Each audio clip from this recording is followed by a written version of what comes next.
Tonight on your Prime News, Congress convenes congressional hearings on gun control. NRA warns legislators not to do anything stupid, and no one will get hurt. Get all the shocking details on tonight's Prime News. All right. Here's a brand new game all the kids are learning to play now. In every big city all across the U.S. of A. now.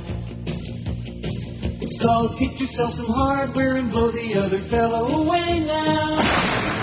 They've all got guns, guns, guns out there on the streets today. Guns, guns out there on the streets today. She's got a music, she brought it into show and tell now. Show and tell. Billy brought his lunch and a 38 special to sell now.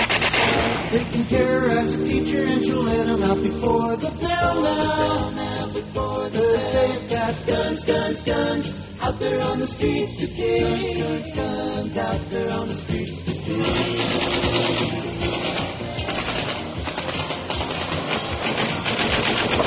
Boys and girls, you can make like a green beret now. Be the first kid on your block that the cops come and carry away now.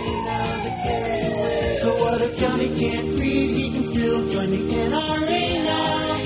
But if they've got guns, guns, guns, they can all blow each other away. Guns, guns, mayhem. Yeah, they've got guns, guns, guns out there on the streets today. Guns, guns out there. I wonder what Chuck Heston thinks of the whole thing, huh? He's not dead yet, is he? No. Damn it. You son of a bitch. Yeah. Wonder what old Charlie with his spandex pants thinks about it. That's my favorite scene in Bowling for Columbine. I've only said that how many million times? About 30, man. But I bet you liked it, too. Yeah, it was fun. When he went waddling off there after Michael Moore, really, he just caught him with his spandex pantaloonies down there. It was no parting the Red Sea, but it was still pretty good. When he whipped out that NRA card, and he patted him on the hand. Good boy, let's go kill somebody. All right. Hey, that's the American way, baby, and it ain't going to change. It ain't going to change. There's going to be all kinds of pontificating. Even the pontiff is probably going to pontificating. Most important story, though, before we get to that, and you do realize, I hate to say this, but you do realize it's just another story now. Yeah. You don't understand that. It's like Anna Nicole. Sure I do. And it's like the Anna Nicole, bride. You don't have anything new on her, do you? And it's like all of these things. It's the grotesque story du jour. Because the public has been desensitized by grotesque and unacceptable behavior and I love the way they're saying, condolences are coming in from around the world. Around the world, what they're really saying is, there go those barbaric Americans again with their crazy guns shooting the hell out of each other. That's what they're saying. But nevertheless. Those barbaricans? The barbaricans are like that.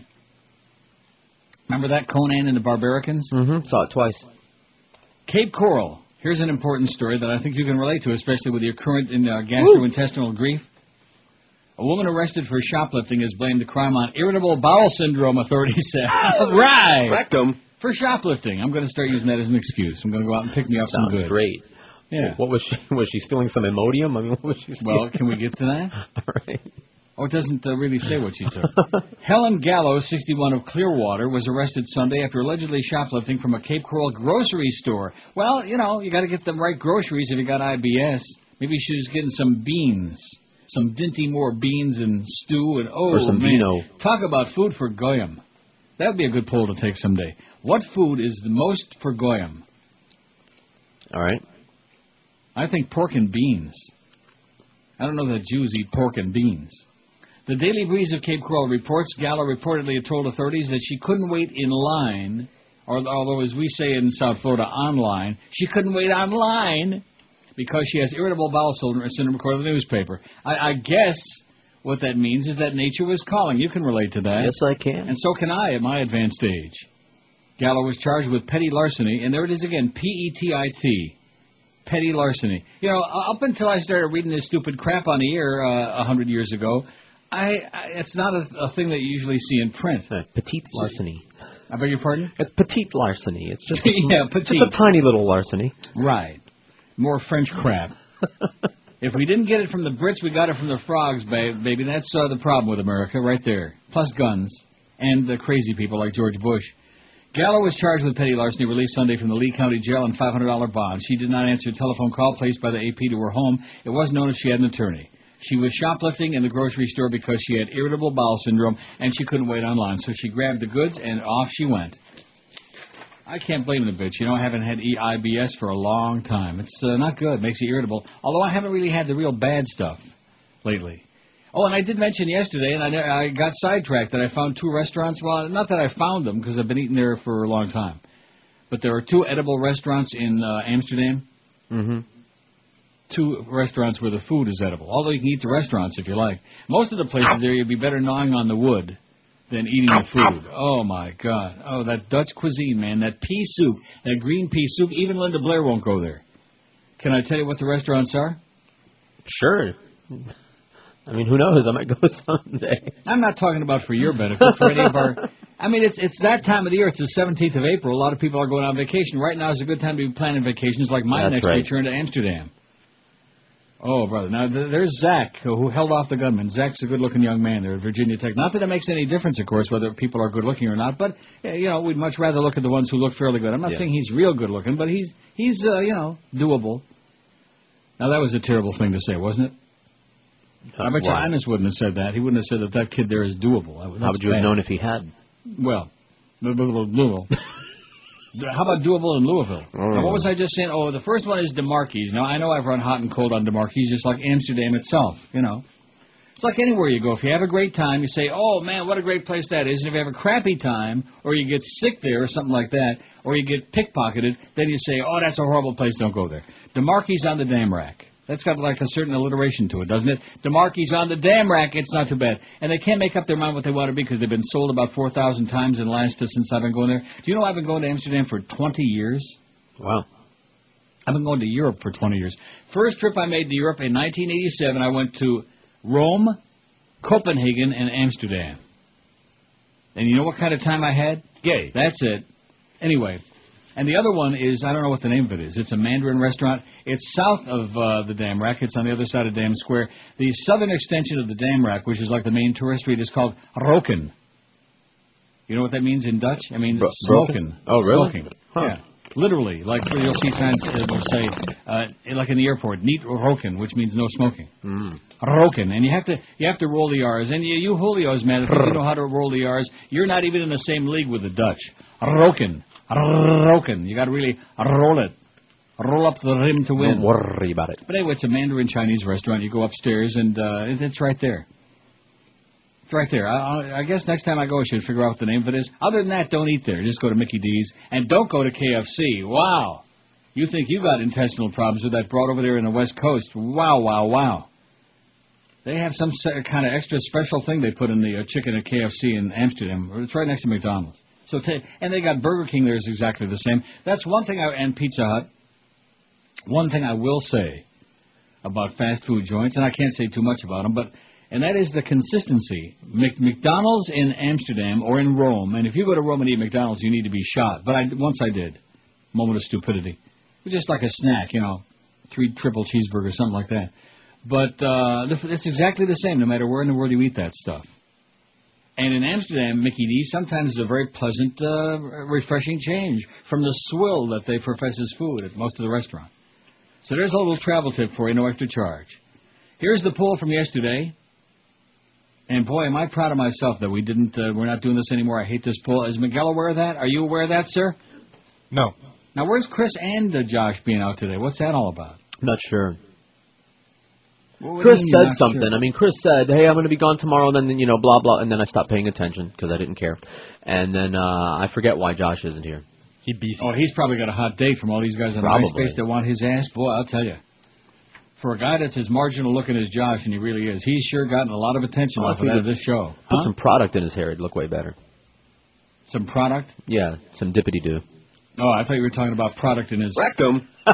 Assuming there is a God, and considering that God created everything, both the good, like love, blue skies, puppies, and kittens. Oh, kittens. I mean, we were doing so well when we got to puppies, and then kittens fell. Oh, kittens can be cute. A kitten is fine just when they grow up, yeah. And the bad, death, disease, destruction, and, of course, guns. Oh, that's right, man invented guns, but God knew he was going to do it. What overall grade would you give God? I got a B+ on the show yesterday. Thank you, Professor. B+. That's not bad. First day back out of the box. Goes to show you, even at my advanced age, I still haven't lost it. And I'm not scratchy anymore today.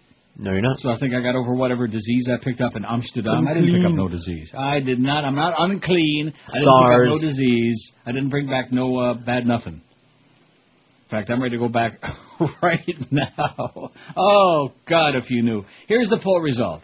For the last time, I hate this poll wins 259. Last chance we're ever putting that on there, I hate this poll. Because we're just tired of you people with your negatory attitude. 21%. God gets a C from 243 areas. An F as in 235. 235. It was all pretty close. A, C, and F. A, 227. That's only if God is Canadian, eh? I wonder if God is Canadian. D, 149, and B, 120. How do you like that? I got a B+, and God's a B, only 120. 1,233 vote. Well, I guess, what are we going to be talking about today, huh? All day. I hope not all day. Oh, and I got a good article you'll like. After Imus' Rush Limbaugh next, Conservatives fear the return of the Fairness Doctrine. You'll like that story. Good. It gives a little bit of hope. There's not much hope. And, of course, I got a great column by Gore Vidal. Oh, that's too bad we got Miguel here today because I got a little bit of reading to do. Not too much, though. I'm sure he'll be able to catch up on and some work. and starts swearing in Espanol when I start reading a lot of bedtime stories. You still love the show, announcer? Ay, caramba. You still love the show? Yes. See how quietly he said that? He doesn't want to admit it. No, you don't love the show, you just love me. That's what it is. Oh, and Petey Lenny stopped by before the show today. He's back in our sales department. You notice how I was ignoring him as much as I possibly could, and he didn't pay any attention to that. That's what I took a picture. Just wait till you see the... Salespeople are assholes. The current incarnation. What? The current incarnation of Petey. He was wearing a carnation, or the reincarnation? That could have helped. Is this the reincarnation of Peter Proud? That's a pretty good movie. That was not bad. With Michael Sarrazin and what's her name that you like so much? What's her name? Jennifer... I don't know. Oh, come on. Flowers? O'Neill. Jennifer O'Neill, I believe. I don't know. The reincarnation of Peter Proud. But I saw her. He was the tennis player, remember that? No. Now let's see if we make the 1,000 today without I hate this poll. That's going to be the real test. Is that we got? What would you rather have? Seal test or real test? Boy, people who eat seal test ice cream, that's also for glam. Does that even exist anymore? I don't know. I sure as hell hope not. But the Lord even loves Neil Rogers. Honey, I'm home. I'm up here, dear, dusting the bedroom. Oh dear. Another dusting accident, and another stray bullet in the bedroom ceiling. Yes, during these days of violent crime, a handgun is a useful item for your bedside table. But what a dust catcher. All that oil and fuzz makes you look like America's funniest housekeeper. Can't someone do something? American Handicrafts has the answer with our beautiful quilted gun cozy. We brought in homeless grandmothers from around the country who thought they could get by on Social Security. They work at minimum wages, knitting these charming gun covers. Their beautiful cross-stitching spells out messages like, gun, sweet gun. God bless our gun. Home is where the gun is, and I heart my gun. My gun cozy says Mama's little helper. And mine says, wake my old lady. She knows where all the money is. Yes, when a burglar breaks into your home on a cold, dark night, there's nothing more comforting than reaching for a nice, warm gun. The Gun Cozy from American Handicrafts. I think instead of doing a show today, we ought to go out and do America's #1 hobby. Kill some people. There you go. Even he knew it. Let's start with him. What do you say? Oh, that sounds like a threat to me. We're going to get that Neil fired now. He threatened. Kill some people. Yeah. It's a 1018 at 560 WQAM, a station that used to be on top of the market, man. We used to kick ass here once upon a time in America. Once upon a time in South America. What do we got today? We got Mad Dog at 2, Power Hour with Mad Dog and Hank at 4. And Hank gave the revolutionary news yesterday that Keith Olbermann went to the management and said Imus ought to be fired. Didn't we mention that about 50 times on our show? I mentioned it last week. Yeah, and George even mentioned it last week. Well, I just rehashed yesterday what you did last week. More or less. More or less. Probably better, but never less. Oh, I'm sure. Humper between 5 and 7. And by the way, don't you start picking on my good friends now from Florida. That's not good. Especially the one that, just left here. They're gone, by the way, all my friends who were on the trip. Well, 2 of them are gone, and the one who lives here, he's still here. He's working. Just for your information, since you want to keep track of all of this. Right. I don't. All right, since Miguel is in there, Miguel has been there since, I wouldn't say since day one. What have you been there, about 8 years? Actually, yeah, 8 years. Well, nice. Like that. See, what a memory. Well, the reason I know that is because you replaced the nephew, right? Yes. And at any rate, so Miguel, he's seen him come and go. He knows what's going around. And what I'm going to do is I'm going to take care of George and Chicken Neck, and I will. Well, you're sweet. George, what? You're sweet. I am. What I'm going to do, instead of just like having like, I don't want to go into it on the air again. That's not a good idea. Well, no, because I don't want to give anybody. It's not a good idea. That's what started all of this. Before all that Jacob business, my will was my business, okay? And it wasn't anybody else's business. And then I had to go through that long, stupid, emotional business about, I'm going to put Jacob. You know what, Jacob, you can stick it where the moon don't shine, okay, if you can find it with both hands. Rectum. Yeah, that's where you can stick it, Jacob. Remember Jacob Marley? Whose partner was he? Ebenezer Scrooge. Well, Scrooge, I guess that's right. Boy, okay. like, where do I know that name, boy? You're good. What? Those Christmas carols. I didn't. Hey, I know all the Goyish stuff, man. I'm a Jewish spy. I spy on all the Goyim. Hank Goldberg, 5 to 7 this afternoon with his 8 million pounds of fat. And don't get me started picking on the humper again, okay? He can't help it that he's fat. I know all about being fat. It's not good. Game night with Eddie K at 7 o'clock tonight. What is that all about? Before and after the Marlin game. Well, who the hell wants to hang around and sit? I'm sure he's not going to. He'll go out to the strip club while the game is on.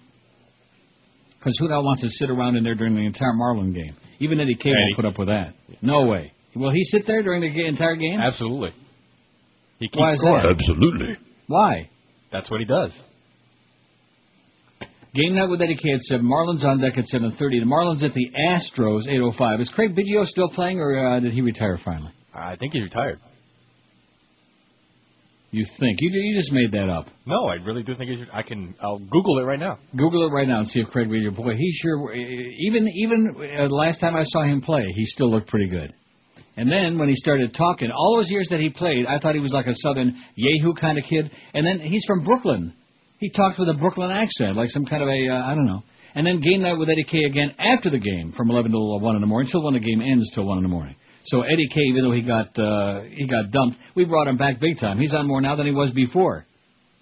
And that's the way we do it at QAM. Just like Ray Perry. Didn't they dump his ass when they fired Greg the first time? And, of course, they brought Greg back, too, over there. Everybody gets canned sooner or later at QAM, and then they all come back. Like Gary Sarner, and like Screw Ann, and like Ray Perry. Who else? Petey Lenny. Petey Lenny. Well, he didn't get fired, did he? No, I don't think he did. He went to work for Cox Broadcasting. And let me tell you, of all the horseball broadcast industry, I mean, there's so many bad companies. But I'm going to tell you, Cox Broadcasting, one of the worst. That's my opinion. I'm like Disney. Absolutely. We worked there at WIOD for those bastards. And then little Bob Neal gets up there to announce to the staff, we have an emergency staff meeting, that they sold the station to Buddy Bud Paxson. Well, we tried to make money with it as much as we could. Now we'll let somebody else try it. And you know, the interesting part of it is that Paxson, they knew how to sell spots on that station. Remember that? No. The log was loaded when we worked I know, it was a long time ago. Well, our log is loaded. He's still playing, by the way. Wait till they start selling that .8 in the morning show from last month. That .8. That will be a challenge. Huh? Said I imagine that'll be a challenge. I mean, Duff ran out of there in tears yesterday when I mentioned that .8. But it's only 1 month, you know. All right, I'm trying to postpone the inevitable here as much as I can, because once I get started on this, and you know, even my own reaction to it yesterday, I sat yesterday afternoon for a long time, at least 20, 30 seconds. And I really... Oh, here's a good call, by the way. QAM. Hi! And I thought to myself, how come you didn't get, like, more... I didn't even pay that much attention to it anymore. Because it's the American effing way. It's just another horrible story of some nut job. Goes, you know, he gets a bunch of guns, and he gets pissed off about something. And that's the way we... You know, that's anger management, conflict resolution, the American effing way. That's the way we do it. Go out and kill a bunch of people. Even people that have nothing to do with why you're pissed off in the first place, but just, you know... Police identified the gunman who killed 32 people and then himself on the Virginia Tech campus as student Cho Seung-hui. University Police Chief Wendell Flincham said today. The only reason I mention his name again is because it's just so bizarre. It fits right in with the whole ambiance of the story. Wendell Flincham. And what a tremendous job the university did and the police department did in handling that. Did they not? No. Not. Pathetic. Well, they finally did send out some emails after a while. Yeah. Check your emails. That's always a good idea. Check your emails, boys and girls. Hope you have a BlackBerry. That's right. See that? You're always making fun of me and my Crackberry, baby. I got it right here in my hand. I got it right here. There's no messages on there right at the moment, but that's okay. The 23-year-old South Korean and resident alien lived at the university's Harper Hall. Flincham said he was an English major, the chief said. How so? English major. Oh, and you know something? Wait a minute. Now, I'm not... Obviously, it's a grotesque story. And I'd be the last... we just have this one bit, though? It's a takeoff on an old one. Golden Panda Dragon Paris, I take order. Hi, I'd like to order a massive heart attack. Okay, Raj, order General Tso chicken. What else? Can I also get a couple of clogged arteries? Okay, 2 egg roll. What else? Can I get a side order of hypertension? 1 order fried dumpling. More? Yeah, and I'd like some intestinal discomfort. Okay, order poo-poo prada. Oh, and how long before all this food kills me? About 15 minutes. I didn't say it was good. I just said it was a takeoff on that old ordering Chinese food over the phone. Flincham said ballistic tests showed that one of the 2 guns recovered at Norris Hall where 30 people and the gunman died was used in the Norris shooting and an earlier shooting at a dormitory that left 2 dead. The university and police are still in the process of releasing the names of the 32 people killed in the shootings yesterday. A little bit slow, I guess, on the uptake. A doctor at a Blacksburg hospital described the injuries he saw yesterday as amazing and the shooter as brutal. There wasn't a shooting victim that didn't have less than 3 bullet wounds in them, said Dr. Joseph Caciapo of Montgomery Regional Hospital. Even among the less serious injuries, Caciapo said, we saw one patient who had a bullet wound to the wrist, one to the elbow, and one to the thigh. We had another one with a bullet wound to the abdomen, one on the chest, and one to the head. A law enforcement source close to the investigation said a .22 caliber handgun and a 9mm handgun recovered at the scene. Handguns, baby. Everybody should have a whole bunch of them. Get pissed off, blow somebody away, just like that one bit we got, which I'll have to play 100 times. The day's first shooting at the West Ambler Johnson Dormitory, which houses 895 students, occurred around 7:15 yesterday morning. At the time of later shootings in Norris Hall, police were investigating a person of interest in the dormitory shootings, Flincham said. Oh, don't you love that expression, a person of interest? Mm-hmm. During the Tuesday news conference, Flincham said the person of interest was an acquaintance of a woman killed at the dorm.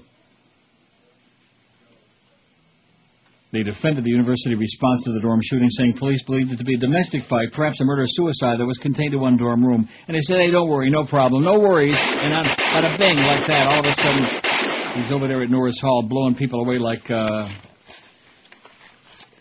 tossing matzo balls against the wall. Just sad. But, and again, like I said, America's just used to these things. Started with Columbine. See, I remember when Columbine happened. I remember that day. And I remember thinking to myself, how come people aren't like jumping off tall buildings and getting hysterical about this? Why are Americans so complacent about crap like this? You can't accept this. It's just not acceptable. This is not the way civilized people live, is crazy people running around getting pissed off, going into school, and blowing people away. Oh, well, they were picked on as, oh, gee, if I get picked on, I'm going to start killing a bunch of people. That's right, so watch out. In fact, you people in the audience that have been bugging the hell out of us for 31 years, I'm coming after your ass at 2:30 this afternoon. I can get down in about a half an hour. Fairies can fly, baby. I can flap my wings like a hummingbird. Shoot them in the leg. The following is a paid public service announcement from the International Rifle Association. Let's face it, most of us will never be rich. Hell, we probably won't even be successful, and that's pretty damn depressing. But, as usual, with every problem, there is a solution. Hi, I'm Jim, and I'm here to tell you a little something about handguns. They scare the shit out of people and intimidate them into giving you whatever you want. That's right, handguns. Think about it. Need some cash? Rob a bank. Don't have enough money for beer? Pull up a convenience store. Take some chips and pretzels while you're at it. It's all free if you've got a handgun. Some son of a bitch cheating on your girlfriend? Kill him. It's a simple solution to life's complex problems. All you have to do is wait the 5 days for it, and happiness is just around the corner. Hell, if you don't want to wait the 5 days, who cares? Buy the damn thing off the street. Just buy a lot of handguns. It's a great alternative to working problems out and can be considered a population controller. Yes, handguns. They just might make you famous.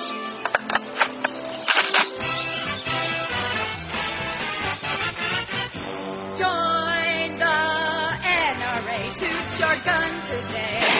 Have yourself some down-home Christian fun. Blow your friends away. We'll back you all the way. Defending your right to own a gun. When you think of all the benefits you're getting, life will be sweeter when you pack your heater and carry a license to be deadly. Come on and join today. It's the American way to be a member of the NRA. Aim for the knee, aim for the chest. And always aim for the head in case they're wearing a vest. Sharpen your skills to feel more fun. We'll be there to defend your right to hold a gun. Come on and join today, and you'll be proud to say you're a member of the NRA. Okay, 669 votes on the poll today without any I hate this poll on there. That's, we got a shot at 1,000. What do you think? Nice. Oh, you don't care. I forgot. Oh, that's right. You just refuse to care. Right. Let me just tell you about refusing to care. If my friend Ricky is out there listening this morning, I sure hope he is. Just don't take any crap from any psychotic bitch. That's my best advice, okay? Mm-hmm. Don't waste 1 second of your life, especially when you're a young man. Better to find out early, better to find out in the very early stages that whoever it is that you're all hot and bothered about is some psychotic, crazed bitch, and just run the other direction and just kiss the ground. Kiss everything in sight, man. Kiss the table, kiss the ceiling, kiss the wall, kiss the turlet that you found out in the beginning, rather than later down the road. Just ask George, he'll tell you. Mm-hmm. A lot. Yeah. Over and over so again. There you go, Ricky. Just consider it for what it is. A little bit of advice from this old fag. 669. Well, he had a bad experience, Ricky? I realized that whole thing about bad experiences we got for guys with females. It's unusual, but does he have kids? Thank goodness I don't have to worry about that now that Mom's in the ground. Does he have kids? Does who have kids? Ricky? No. Well, then he's free. He is free. Fly. Be free. Thank your lucky stars. Yeah, that's right. Kiss the ground, man. That's right. It looks bad right now, but boy, when you look back in retrospect, you'll say, thank the Lord. Thank God I didn't get involved with that piece of crap. Anyway, here's the poll today. Something I claim to hate, but secretly enjoy is masturbation seems to be winning 148 votes, hands down. Ain't no secret. The Jerry Springer Show, 102. I wonder about people who masturbate while watching the Jerry Springer Show. Now, that would be something... and with Carpenter's music in the background. Jerry Springer and the Carpenters are almost neck and neck. 102 say the Jerry Springer Show. 100 say the Carpenters. I bet you Karen watched that damn show on CNN over the weekend. That Dr. Pupta, Sanjay Pupta, that Indian guy. You didn't see it, right? No, what? About long life and about this whole longevity thing and about taking supplements and about these operations they're doing and the research they're doing. And they keep saying, if you want to live longer, eat less. Right. You can go ahead and play that. It didn't work for Karen too well. In fact, she didn't eat nothing. It didn't work out too well. To eat. We've only just begun to eat. To manja, baby. Yeah. What a shame. She was so sweet. Nice voice. Warm and soothing.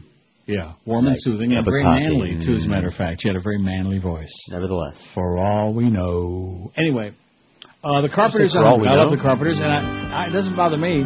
For all we know, there it is. I just got through saying it. I know, that's why I just got through playing it. Love, look at the three of us. Isn't that how it starts out? Yeah, love, look at the 8 of us. Love. Bring it on down. 15. Look at the 15 of us. Oh, he nailed it again. Neil, of course, she don't move too fast anymore, so it's easy to nail Karen. Okay, anyway, masturbation 150, the Carpenters 102, Jerry Springer Show 102. That's the flat-footed tie right now.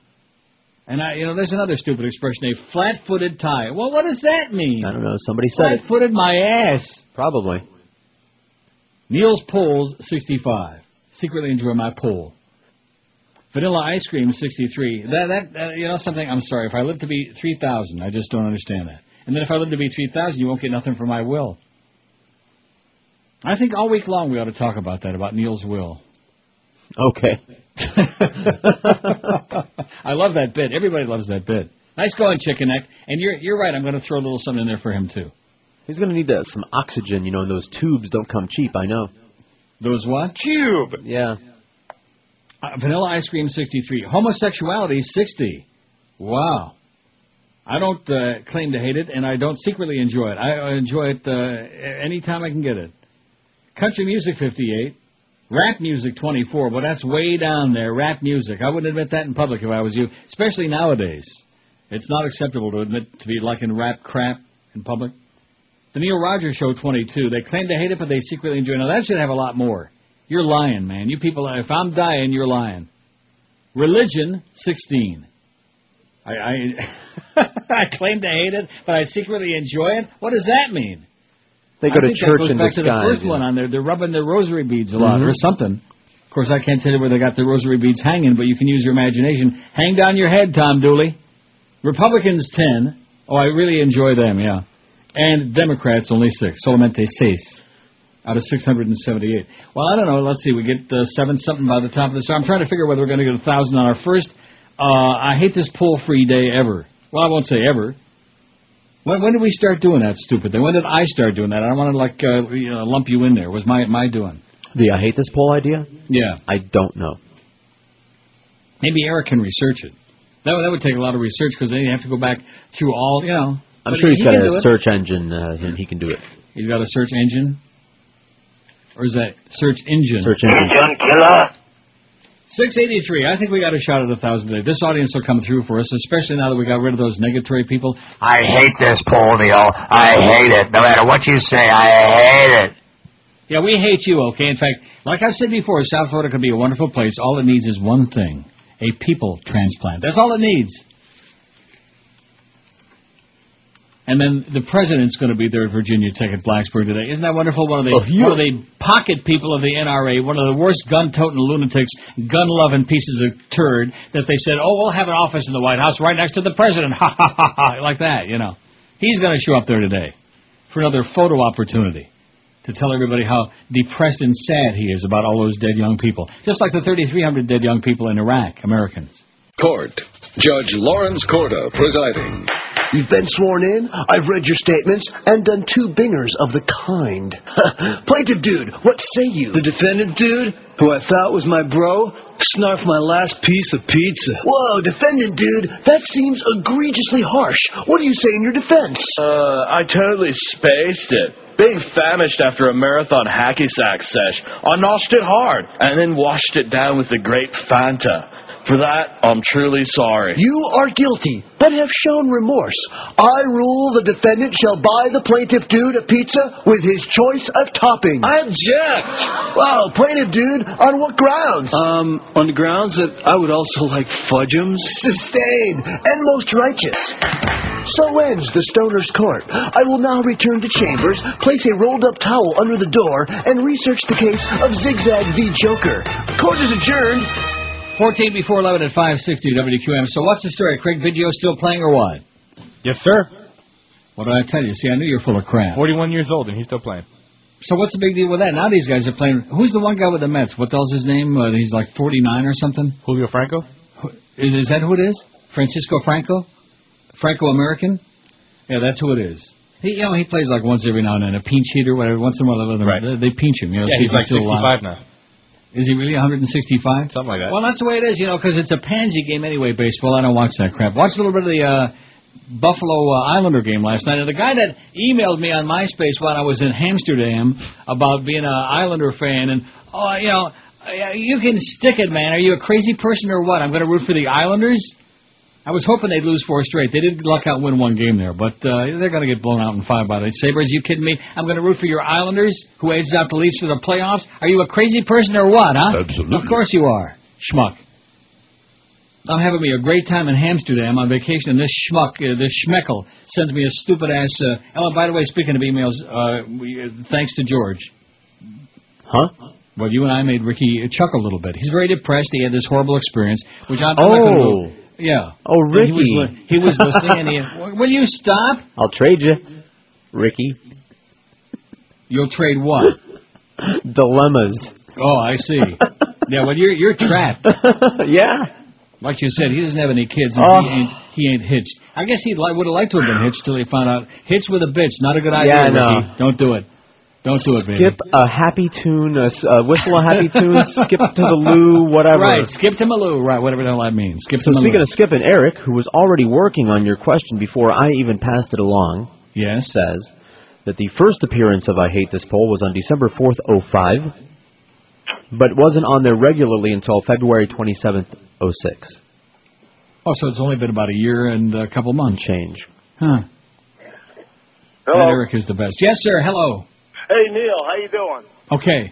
Listen, this is the first time I ever called you. I was usually working in a truck all the time and, doing a route down here in Florida.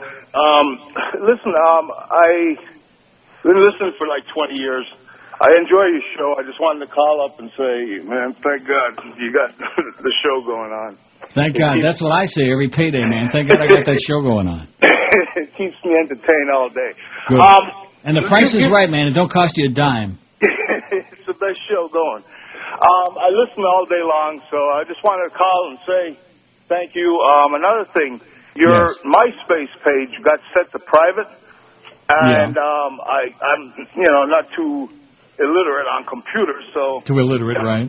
Illiterate altogether. But I basically had my daughter make up a MySpace page, and I've been trying to get back on your MySpace, but I can't get on there because I don't know how it works. I guess you have to accept me, right? Tell your daughter to make a friend request, and if we like the way it looks and you make up a bunch of phony friends, we'll put you on there. Actually have a picture.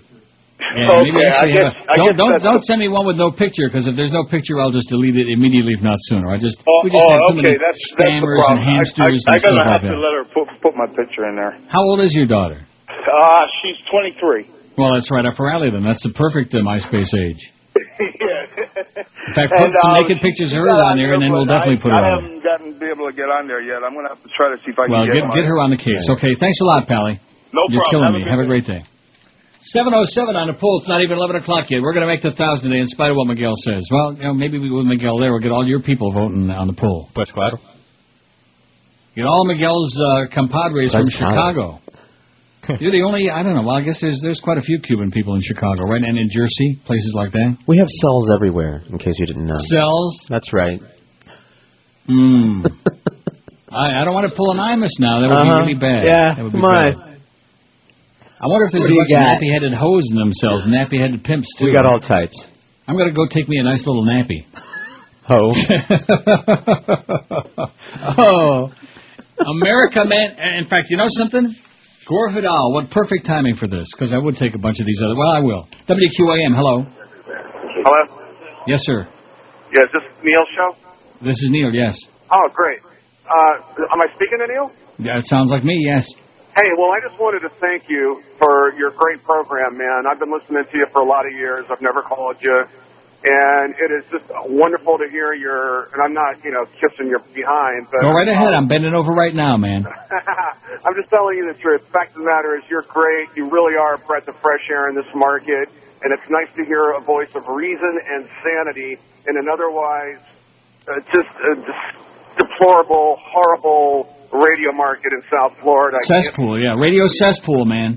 It is a cesspool. It's garbage. It's crap. But your reason and your logic and your point of view is not only I'm right with you on the same page, but also the way you deliver it, the humor is fantastic. Yeah, I'm phenomenal, man. I'm legendary. Just remember that I'm legendary. Well, duh. I know that. But anyway, okay, well, thanks for the kissy, pal. It's a fact, man. It ain't bragging when it's true. Have a great day. Thank you so much, and you too. How do you like that? Boy, they love me now. I think after I went on vacation for that week, they thought, it's not a knock on you, although it probably is. But, and let me also say this, because I was the one who said against all odds when they kept trying to push those awful vacation tapes on, Best of Neil tapes, and they kept playing that poorly put together bunch of swill garbage that nobody wanted to hear the first time. And I said, put George on the air when I'm on vacation. And George said, what? Remember that? Yeah, you couldn't believe it. After I filled my Even pants, you couldn't believe it. I couldn't. I nearly joiced myself right then and there. Really? Well, you've been doing a lot of that lately, too. Yeah. And so I take up. But at any rate, I'm gone for a week, and all of a sudden they say, oh, hallelujah, baby. Neil is back. The old queen, the legendary queen, is back on the radio. See, all you people that want to knock and rip, it doesn't bother me at all. I have no foreskin, and I have no thin skin. How do you like that? I have thick skin. And, of course, when you're this fat, you got to have thick skin. But don't hold the pigskin, because it's trafe. Gore Vidal writes, hail and farewell, the end of the American Empire. It's short, and it's right to the point. Whenever the New York Times finally gets the point to what is going on in our native land, a celestial choir can be heard in Times Square shouting hosannas. This happened recently on April 14 when they realized that there could be a dark explanation for what W is doing when he sends a Mr. Bolton, a UN hater, to be ambassador to that body, or a Mr. Wolfowitz to the World Bank, a man as ignorant of history and finance as the president himself. Maureen Dowd in the Times was allowed to set the pitch for the latest revelations with her "More Con Than Neo" headline. Meanwhile, hundreds, perhaps thousands of incompetents are now cluttering the Justice Department, while known incompetents are in place to wreck from within regulatory systems and even mighty Walter Reed Hospital itself. And then such investigations that W has cut back, especially at the height of the pet food investigation, a matter of such passionate interest to our countrymen. Needless to say, the Times instinctively pro-Bush, as it too is an inept creature of our Leviathan master, corporate America. See, I can't keep up with Corvidal, not even in the same planet as he is. But though the Times now notes a mysterious problem with Bush's general relations to the outside world, the Times, as usual, cannot grasp what so many of us fans of the American Republican see so clearly. In the name of Manichaean religious cults, he is eager to destroy every last trace of the New Deal, privatize Social Security by destroying both the state and its global imperium. W's love of torture and the death penalty suggests that this is Caligula Redux, but actually he is a homegrown Romulus Augustulus, the last Roman emperor as viewed by the Swiss playwright Friedrich something or other, and refashioned by me in an English version that played on Broadway in the 60s. As the play opens, the northern barbarians are closing in on Rome, while the emperor dawdles, neglecting to appoint a war czar to defend the city itself. What is wrong with him? Well, he does have a plan. When Odoacer, the king of the Teutons, arrives, Romulus expects to be executed, but Odoacer, is that how you say that? Also has a plan. Good enough. The two rulers will unite in a realm of peace. Romulus then admits that all his actions and non-actions had a single end, the destruction of the bloody empire he had inherited. For the admiring Teutons, he holds up an imaginary globe. Now watch, he says, as the emperor dissolves his empire. Look, all of you, once more upon this tinted globe, this dream of a great empire, floating in space, driven by the slightest breath of my lips. Yes, look once more upon the far-flung lands encircling the blue sea with its dancing dolphins, these rich provinces golden with wheat, these teeming cities overflowing with life. Yes, the empire was once a sun warming mankind, but at its zenith it scorched the world. Now it is a harmless bubble, and in the hands of the emperor it dissolves into nothing, and thus the throne of blood is overturned. Obviously, our weird little emperor is incapable of moral reflection, thus inviting us to reflect morally upon him as he's gone about his systematic wrecking of our common empire, which after 1945 should have come into its own, but thanks to Truman et al., it stayed forever at war, but hark! What is the Times chorus singing now? Can it be a new weekend edition without troubling news, or has W finally snapped our military machine for fun, if not global peace? On a high moral ground, Romulus the Great disowned his empire. W the minuscule, driven by ignorance and greed like his cronies, leaves us defenseless and at sea in a terrorized world of prisons, phony trials, renditions, executions without due process of law, while leaving the Middle East a vast charnel house, which he likes to call a fledgling democracy. At the end of the Broadway play, one Roman soldier, played by Robert Duvall, eager to save Rome, joins Romulus, but Romulus tells him the Roman Empire has been dissolved. As surely as W is dissolving us as hurricanes, tempests, droughts of his making ravage our alabaster cities and amber waves of grain. How do you like that? And I read maybe 5 or 10 of the words right. Well, that's Gore Vidal, man. He's an intellectual. I'm just a fat old fag. This is the Neil Rogers Show. This is your brain. Rock solid. Any questions?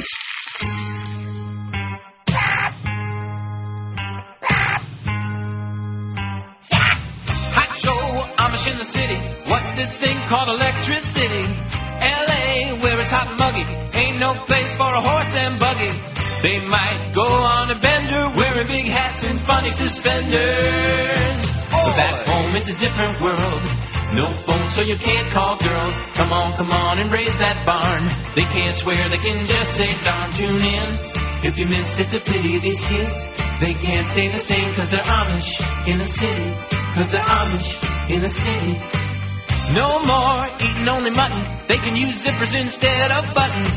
First time seeing a computer. Going for lunch at a place called Hooters. Cars honk, never heard street noise, and it's the first time they've ever seen a homeboy. But back home it's a different thing. No tattoos or belly rings. Come on, and feel no guilt. When you get home you can finish that quilt. L.A., the place is so pretty if they stay. How will they survive when they're Amish in the city? When they're Amish in the city.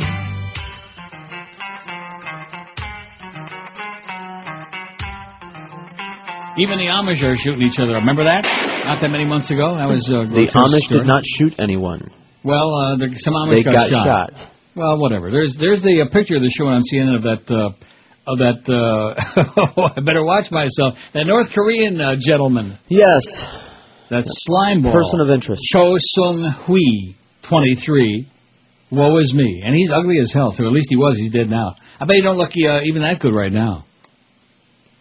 729 votes on the poll. And, of course, everybody's going to want to start up again and, gun control. It's like when the horse is out of the barn. That's right. The genie's out of the bottle. A million miles down the road and saying, hey, we better go out and batten down the hatches in the barn. The horse is going to get loose, Kind of like that.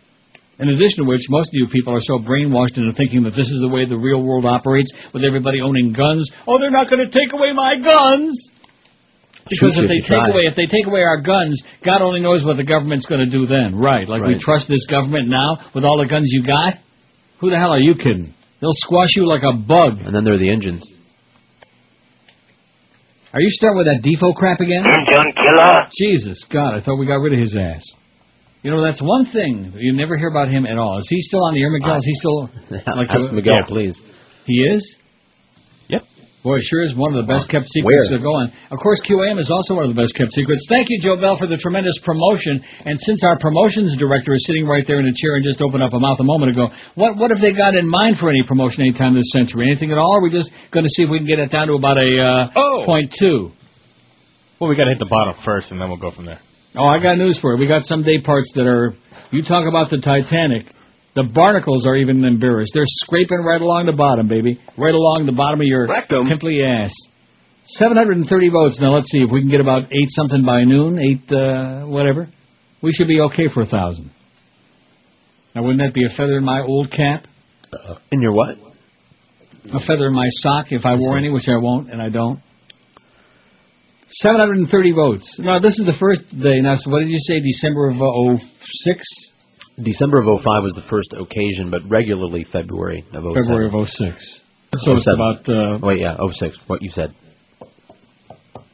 Sorry. I'm going to rework my will right now. Uh-oh. I'm a little out of it. 730 votes. Yeah, George, before the show this morning, George begged me to put money in my will for him. That's right. Oh, please! Yeah. And then he said, put a little bit in there too for chicken necks, but not too much. And don't take chicken necks out of my cut, is what he said. That's right. But I don't care if he's going to die of lung cancer. He can suck oxygen. Yeah. No comment. Something I claim to hate, but secretly enjoy. That's our poll today, 730 vote. Let me click that view current thing, because that's really nifty the way that works. 733, you see that? A little chunk came in there right there. A little chunk. It smells really nasty. Smells like it came from Amsterdam. 733, masturbation 164. The Carpenters 109. There's absolutely nothing like masturbating while listening to Karen Carpenter. Ooh, what a good idea. Jerry Springer Show 109. Neil's Poll 69. Just let's move right along. What song would you choose? Didn't need any embellishment, any explanation, any... Neil's Poll 69. Top of the world, I think. Vanilla Ice Cream 68.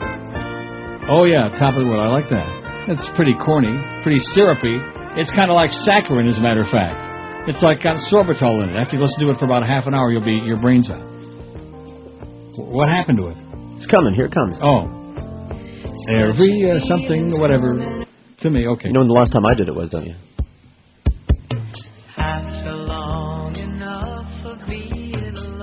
Boy, she don't sound like a guy. Don't get me wrong, I loved her, but she sounds just like a guy. She could get those real low masculine notes, She's no Man Murray, but... That's correct. Boy, you sure got a lot of Carpenter stuff. All of it. Let's play the Carpenter till 2 I got o'clock. it. Really? Oh, yeah. You got Beechwood 45789? Or how about Please Mr. Postman? Wow. Now see, I don't like this. I don't mind that, even though of course it's no Marvelettes, but I don't mind that at all. It's a great song, by the way. Please Mr. Postman. Yes, it is. Vanilla Ice Cream 68. Country Music 66. Homosexuality 63. They claim to hate it, but they really enjoy it. They're loving it. Believe me, they love it. Rap Music 26. The Neil Rogers Show 22. They claim to hate it, but they secretly enjoy it. See, that's a lie. It should have like another digit in front of it. It should have like 822. It's a lie. We got more closet people out there of every variety, Religion 18. Oh, I love religion. I just don't want to let you know about it. Baruch Atah Adonai. Baba Maisis are all over the place. What's the next holiday we got coming up? For Jew or Gentiles? Either one. When's Tisha B'Av? I don't know. I got that Mother's little Day. scale. Well, guess what? Mother's I got Day. that calendar in my pile right here. Just, you see that? So I don't even know why I asked these. Here it is, the Jewish calendar right here. The next holiday we got coming now that we finally got Pesach in the back. Oh, Sunday, April 15. We just had it. Uh-oh, Yom HaShoah. You know what we have to say to that? Oi! Yom HaShoah. Oi! Let me show you this. Then we got Yom HaTzmaut, Monday, April 23rd, next Monday. Oh, I'm taking Lag that off. BaOmer on Sunday, May 6th. Lag BaOmer, didn't he play for What? the Red Sox? Yom Yerushalayim on Wednesday, May 16th. Shavuos. All right, my favorite, Shavuos. I don't know what it's all about, but I love saying it. Happy Shavuos. Wednesday and Thursday, May 23rd and 24th. And I'm sure we got some for the Goyim coming up, too, now. I don't think the Goyim have any more holidays till Christmas. Mother's Day. No, seriously, till Christmas. Mother's Day, my ass. I'm taking that off. Is there another Christian holiday between now and Christmas? If there is, I'd sure like to know what it is so I can be sure and take off on it. Not that I know of. No. Thanksgiving. See, one thing about the Jews, Thanksgiving's not a Goyish holiday. Even the Jews can have a It's little as turkey. Goyish as they get. It is not. You tell me the Pilgrims were Goyim? Oh. What was that? Top of the world. Yeah, the Pilgrims were... Are you kidding with those buckles? The Pilgrims were not Goyim. They were just hats? snappy dressers. They were just Jews with good outfits. Religion 18, Republicans 12, and Democrats 7 out of 744. And when I click that view current, it just, I get 748. See that nice chunk that came in there on that shot? President Bush speaks at Virginia Tech Convocation at 2 o'clock this afternoon. Chum and Dreard is what they ought to be saying, okay? Gun-toting, gun-loving lunatic who is just as much responsible for what happened there yesterday as anybody else who supports... See, I don't want to go off on a big rant about this, but I might, just having returned from Amsterdam. And there'd be some of you people say, oh, well, I've been there, and there's a bunch of drug-crazed people, Rastas in the street there, and all this other stuff going on, and all this hanky-spanky and stuff. You know what? Light years ahead. Even though the buildings are old and the food sucks, they are light years ahead. And, of course, Canada, my God, we're talking, Canada's like in the 25th century compared to America. What are you people talking about? What are you thinking about? That you can't go out and walk the streets because some crazy bastard's got a gun and going to blow your crap away if you got $5 in your pocket or 50 cents? Or maybe if you look at him cross-eyed or if you take the wrong parking spot, bada bing! That's how it goes in America. The civilized world doesn't operate that way because civilized people don't run around with guns. Bada bing! You blow their brains all over your nice Ivy League suit. That's right. That's how it works in America. What? You said 50 cents. It got me going. 50 cents. Say it right, man. It's 50 cents. I'm as hip as they come. I'm a hipster, just like the Molmeister. I'm an ancient hipster. Ding dong daddy, man. That's right. I'm doing it ancient style. Hubba hubba. My life, ancient style. 748 on a poll.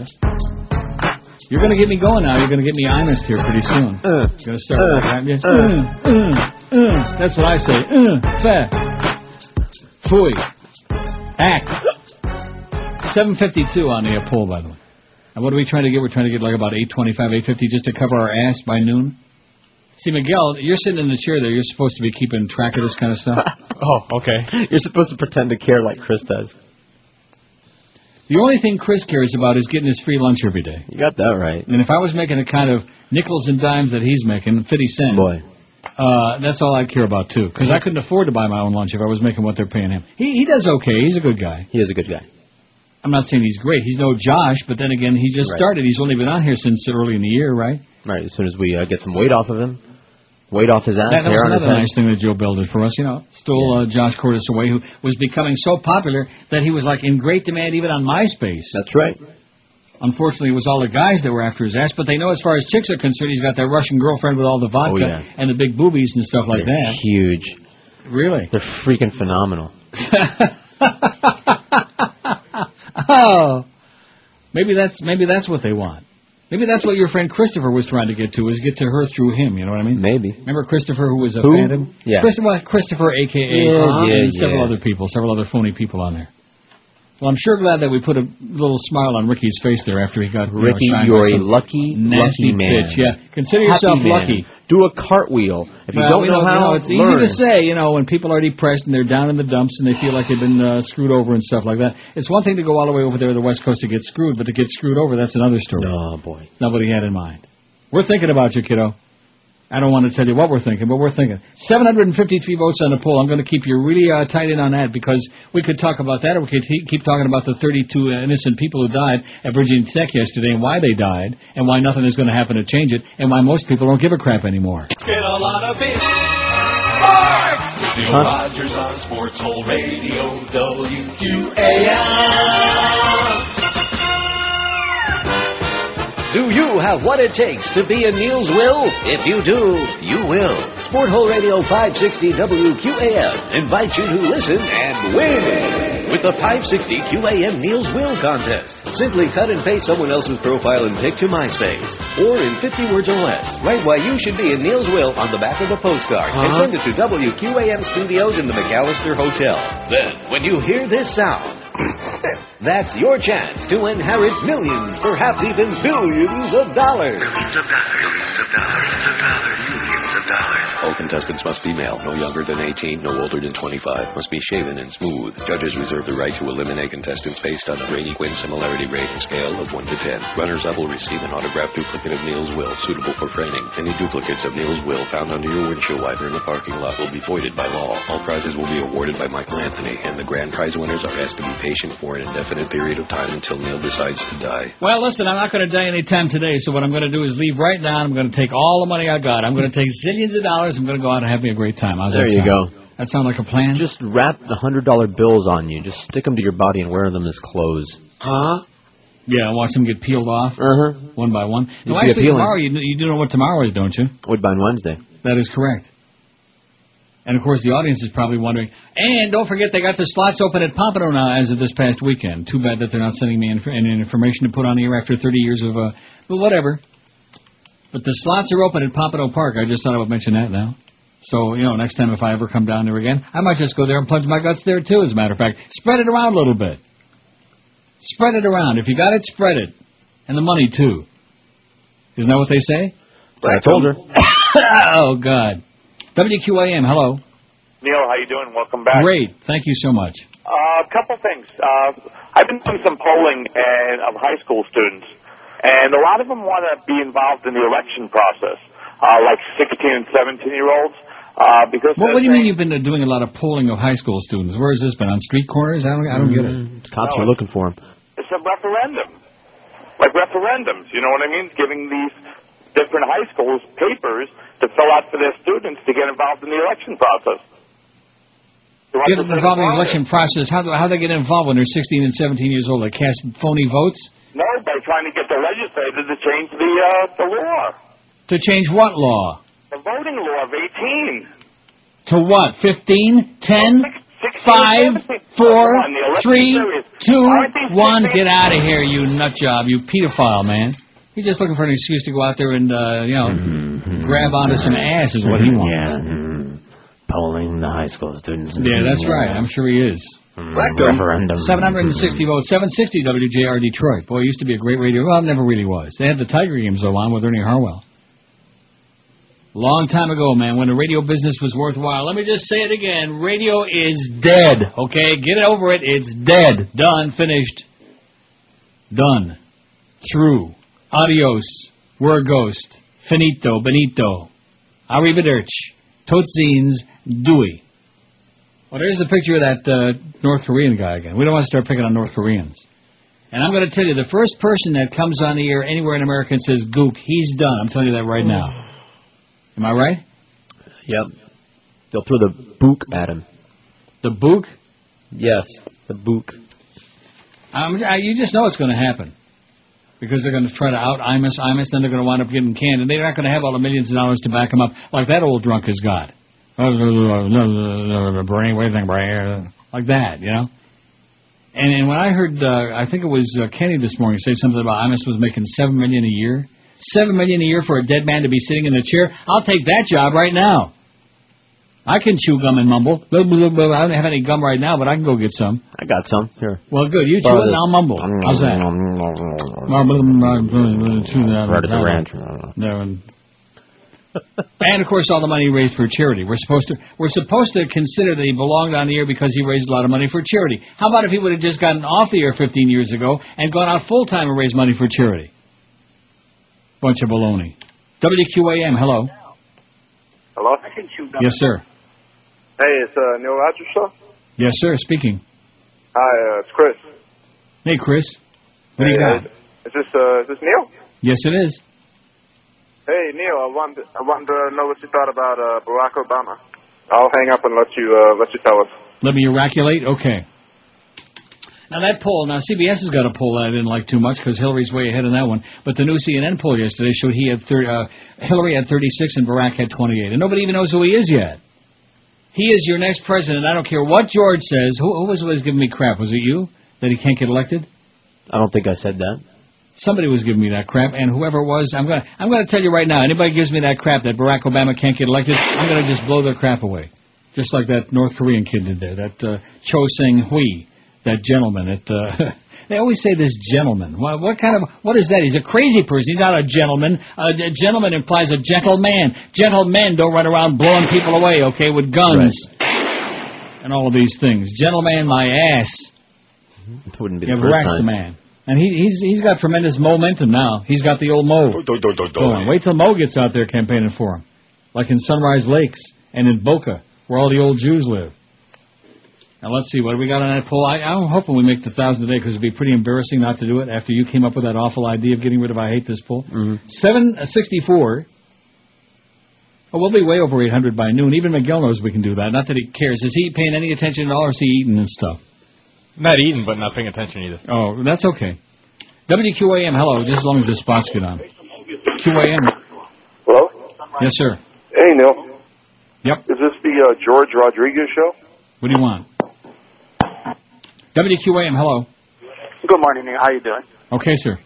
Listen, am I the only one that I see all this happening, and I just become immune from it?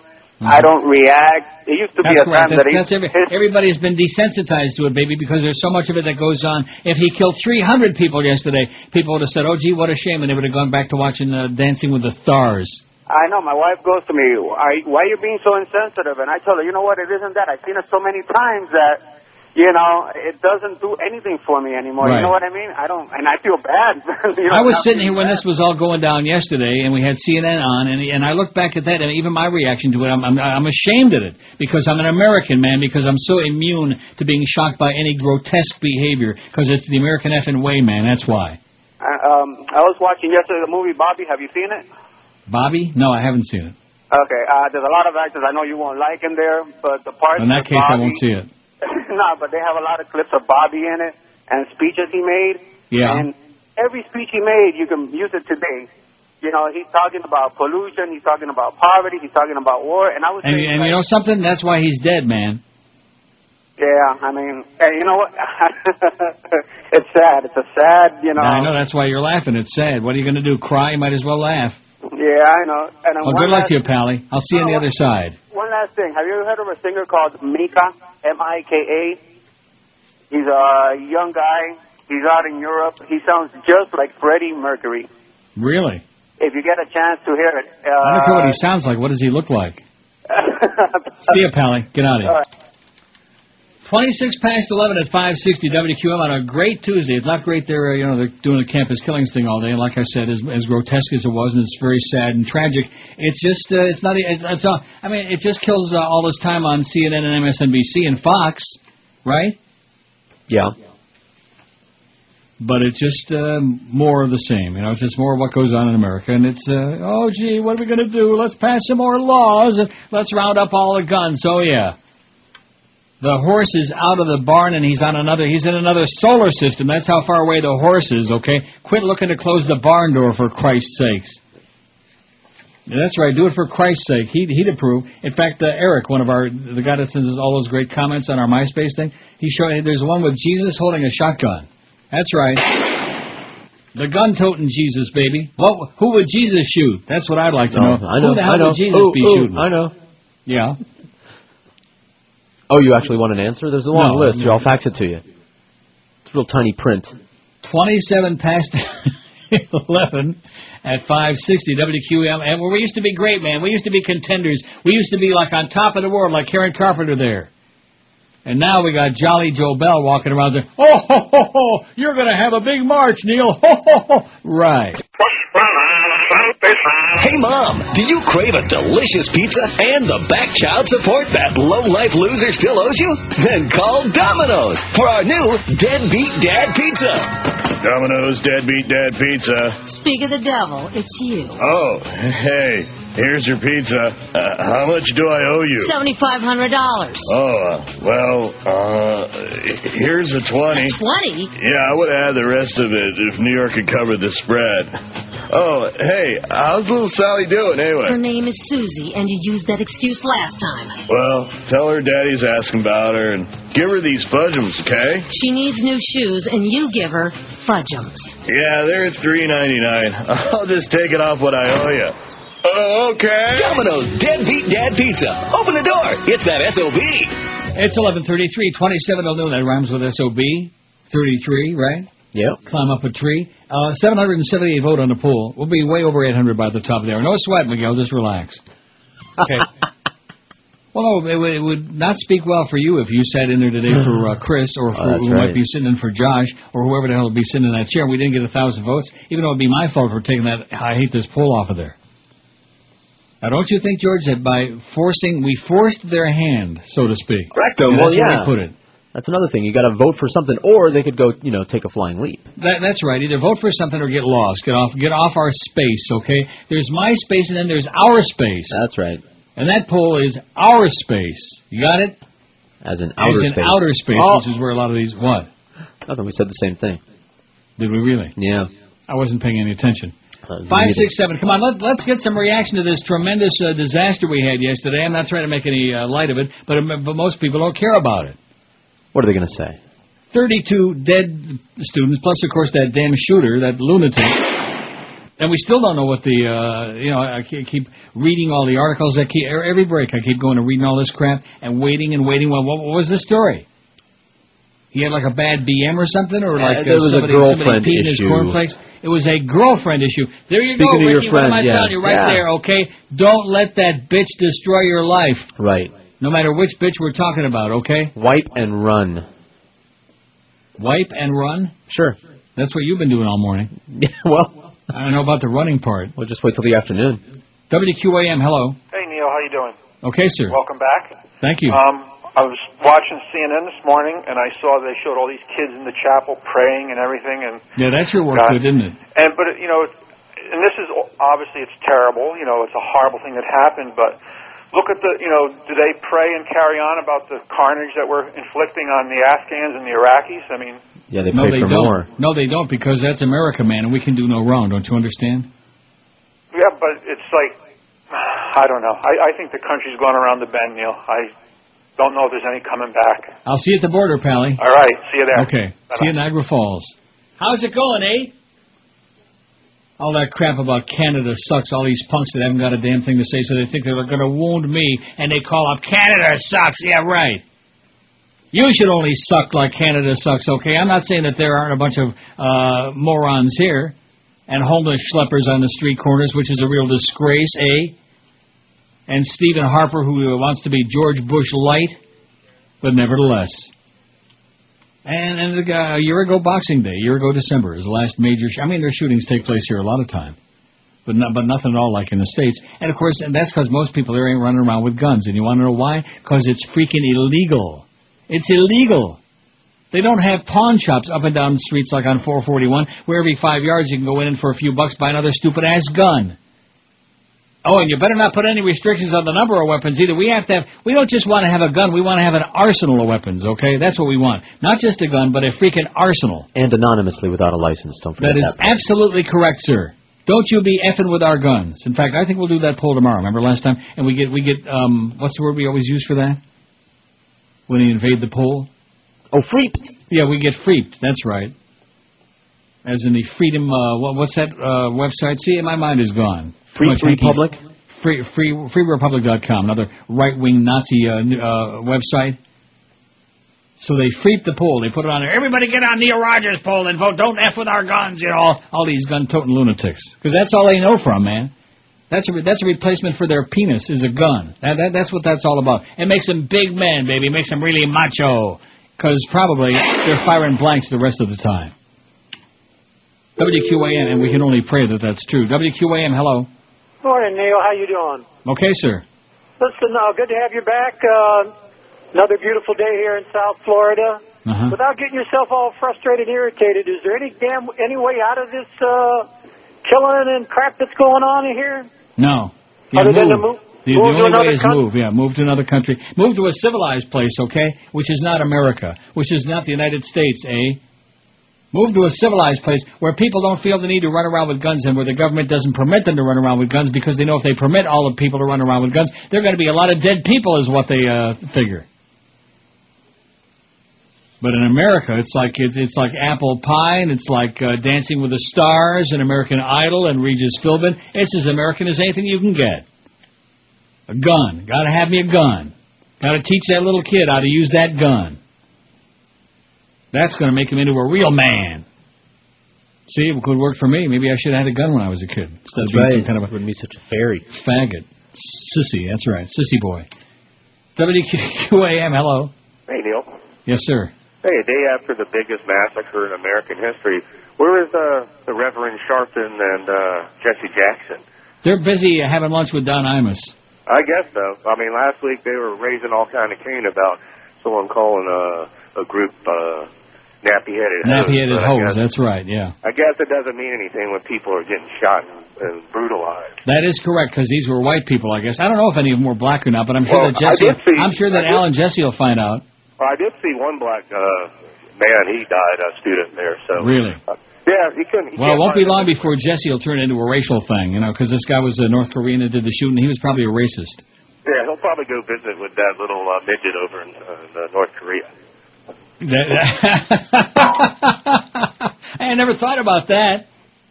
Kim Jong-il would be a good time to watch Team America World Police again, wouldn't it? And I never got around to watching the South Park online yet, but I will. This weekend I'll do that. What do you laughing about? No, just Kim Jong-il. That was so funny. Yeah. But yes, watch that South Park, the Jesus one, the Easter Bunny one. Okay. Not picking on religion now, are we? We don't want to be picking on religion because that's just like the Imus thing. You start picking on religion, then all the religion is going to get pissed off. Then they're going to want you off the air, man. Just like the Catholic Church a zillion years ago sent that letter to Dick Casper at WNWS. We understand that Neil Rogers' contract is coming up for renewal soon, and we urge you not to renew it because he's anti-religion and he's this and faggot and all this other crap. And Dick Casper gave me a copy of the letter and read it on the air. And after that, I used to do all those religion shows, you know, and I used to have priests on the air and rabbis and ministers and all these other fakers and argue religion with them. And after that, the church wouldn't let no priest come on the show no more. Huh. They were too busy altering boys. 796 votes on the poll. I'm going to sit here and I'm going to keep creeping it. I better not, because it might take through the break to get to 800. But I think we can safely say we're going to get to 1,000 votes today without I hate this poll, without all the negativity, okay, with all the evil, nasty, hateful crap and murder and mayhem and bloodshed going on, and we need a bunch of negative, hateful people out there. You also get... This is Larry King, and they don't come any better than Neil Rogers. This station presents Real American Heroes. Real American Heroes. Today, we salute you, Mr. Automatic Tax Extension Filer. Automatic Tax Extension Filer.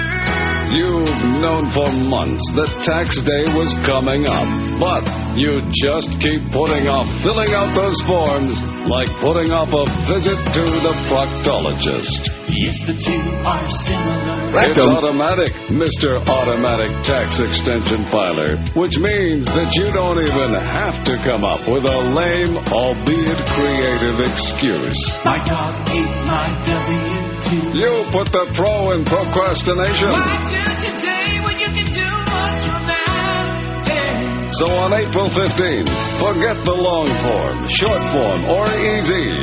Just mail off Form 4868 and breathe a 6-month sigh of relief, just like Mr. Automatic Tax Extension Filer, a real American hero. Automatic Tax Extension Filer. Late penalty and interest will still apply.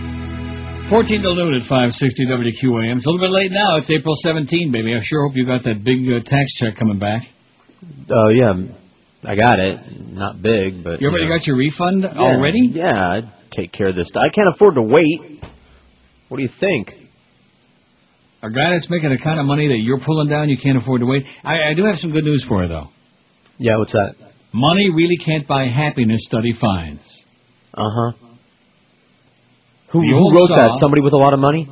Barbara Rose in the Chicago Tribune, okay? Yeah, Barbara but she's got more money than me. The Rose knows, baby. Yeah. Barbara Rose knows. She's full of crap. She knows a few nappy-headed hoes, I think. Well, I sure hope she's white. I'm sure she is. Sounds Jewish.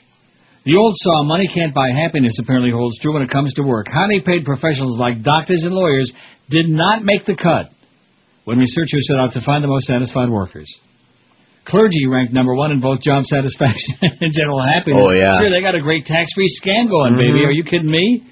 Not to mention the perks. That's right. How are you spelling that? PR. Physical therapists and firefighters were second and third ranked in job satisfaction. Physical therapists, so clergy and physical therapists, hands-on kind of people. Laying on hands, baby. That's what I like in Amsterdam. I laid on a lot of hands, you better believe me. Hands down your pantaloonies, baby. I'm going back now. This business sitting here talking crap every day, this kind of money. I'd rather go back over there and have me a hell of a time. More than 3/4 of physical therapists and firefighters are reported being very satisfied. Yeah. Other occupations in which more than 60% said they were very satisfied included teachers, painters, and sculptors, psychologists, and authors. It doesn't say nothing about talk show hosts or producers or board ops. Or promotions people, Miguel. So when are we going to hear about that big promotion coming up? One day. The most satisfying jobs are mostly professions, especially those involving caring for, teaching, and protecting others and creative pursuits, said Tom W. Smith, director of NORC's General Social Survey, a poll supported by the National Science Foundation. Well, I'm sure hungry now. That Greps just opened up like a hole the size of the Grand Canyon. I know another way. What? Oh, I've been doing it all morning, and I think I might go back. No, come on. The Worker Satisfaction Study, set for release, I guess it's today, is based on data collected since 1988 on more than 27,000 randomly selected people. For the most satisfied workers, intrinsic rewards are the key, the study says. They're doing work they're very proud of, helping people, like I'm doing here every day, helping people kill 4 hours every day in boring-ass South Florida. Clergy ranked by far the most satisfied and the most generally happy of 198 occupations. As if they'd tell the truth. As if they ever do. Are you suggesting that the Getchkis out there are liars? I'm saying there's no such thing as an honest clergyman. 87% of clergy said they were very satisfied with their work, compared with an average 47% for all workers. 67% reported being very happy, compared with an average of 33% for all workers. And by the way, this murderer son of a bitch, he was from South Korea. I don't know where they're coming up with Kim Jong-il and all that crap. Do you have any idea how busy I am? Yeah. What about Alec Baldwin? We have Alec Baldwin. If I could watch that like every day, I would. If I had the time to do it. That's how good that is. Team America World dangerous. Matt Damon. Matt Damon. Jackson Carroll Williams, Professor Emeritus of Religion and Society at Duke Divinity School, found similarly high satisfaction when he studied Protestant and Catholic clergy, despite relatively modest salaries and long hours. They're getting satisfied, baby, and I have a pretty good idea of how. I think I've done that. Well, some of it. They look at their occupation as a calling, Carroll said. A pastor does get called on to enter into some of the deepest moments of a person's life. I thought he was going to say that some of the deepest areas of a person's life, celebrating a birth and sitting with people at times of illness or death. There's a lot of fulfillment. Others in helping professions describe their work as a calling. I believe I was probably put on this earth to make somebody's life a little bit easier. That's what I get out of my job, said Gina Kulk, an Oak Park physical therapist who's practiced 23 years.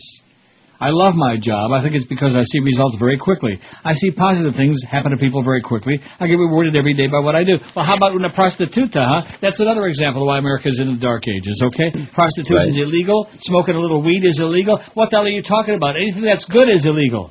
Sure, except maybe a banana split. That prostituting sounds like a very satisfying profession. That's what I'm saying. That all you're doing all day long is satisfying people? Says, I see positive things happen to people very quickly, is what Gina said. I'm thinking in that line of work, you'd probably see them, in some cases, probably very, very quickly. You know what I'm saying?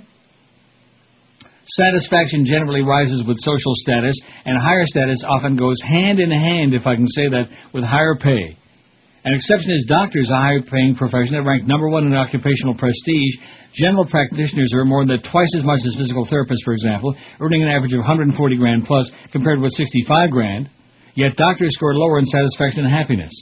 Well, maybe part of the reason for that is, number 1, most of them are quacks, and number 2, everybody that they see is sick. And it's depressing. And their patients are dropping like flies. Peter Upierre, 55, an internal medicine physician who practices in Melrose Park, had 8 patients in his waiting room and 3 in examining rooms Tuesday afternoon. I think most doctors are satisfied. The problem is we have so much pressure, he said. The demand for time is such we're always behind, and sometimes it can be pretty stressful. When somebody comes in ill and you're able to restore them to health, there's nothing greater than that. But there's so many regulations, it's not like it used to be. The demands outside the actual patient care are much greater than they used to be, yada, yada, yada. Occupations with the least satisfied and happy workers tend to be low-skilled manual and service jobs. Roofers, waiters, and laborers ranked at the bottom in job satisfaction, with as few as 1 in 5 reporting they were very satisfied. In fact, here's the list. Top occupations. Number 1, clergy, and this is job satisfaction. Clergy, getchkis, fakers, liars, thieves. 2, physical therapists. 3, firefighters. Maybe they're like sliding up and down that greased pole. 4, education administrators. And 5, painters and sculptors. What does that mean? Bottom occupations in job satisfaction. Number 1, roofers. Oh, I got to play that. Don't I? What? Up on the roof. Oh, yeah. Starts getting me down. And then, let's see, I guess you were on vacation the week that my disc showed up from Amazon.com. Must have been. The album, man, the Crime James album, the CD. Number 2, waiters and servers, way down there on the bottom, baby.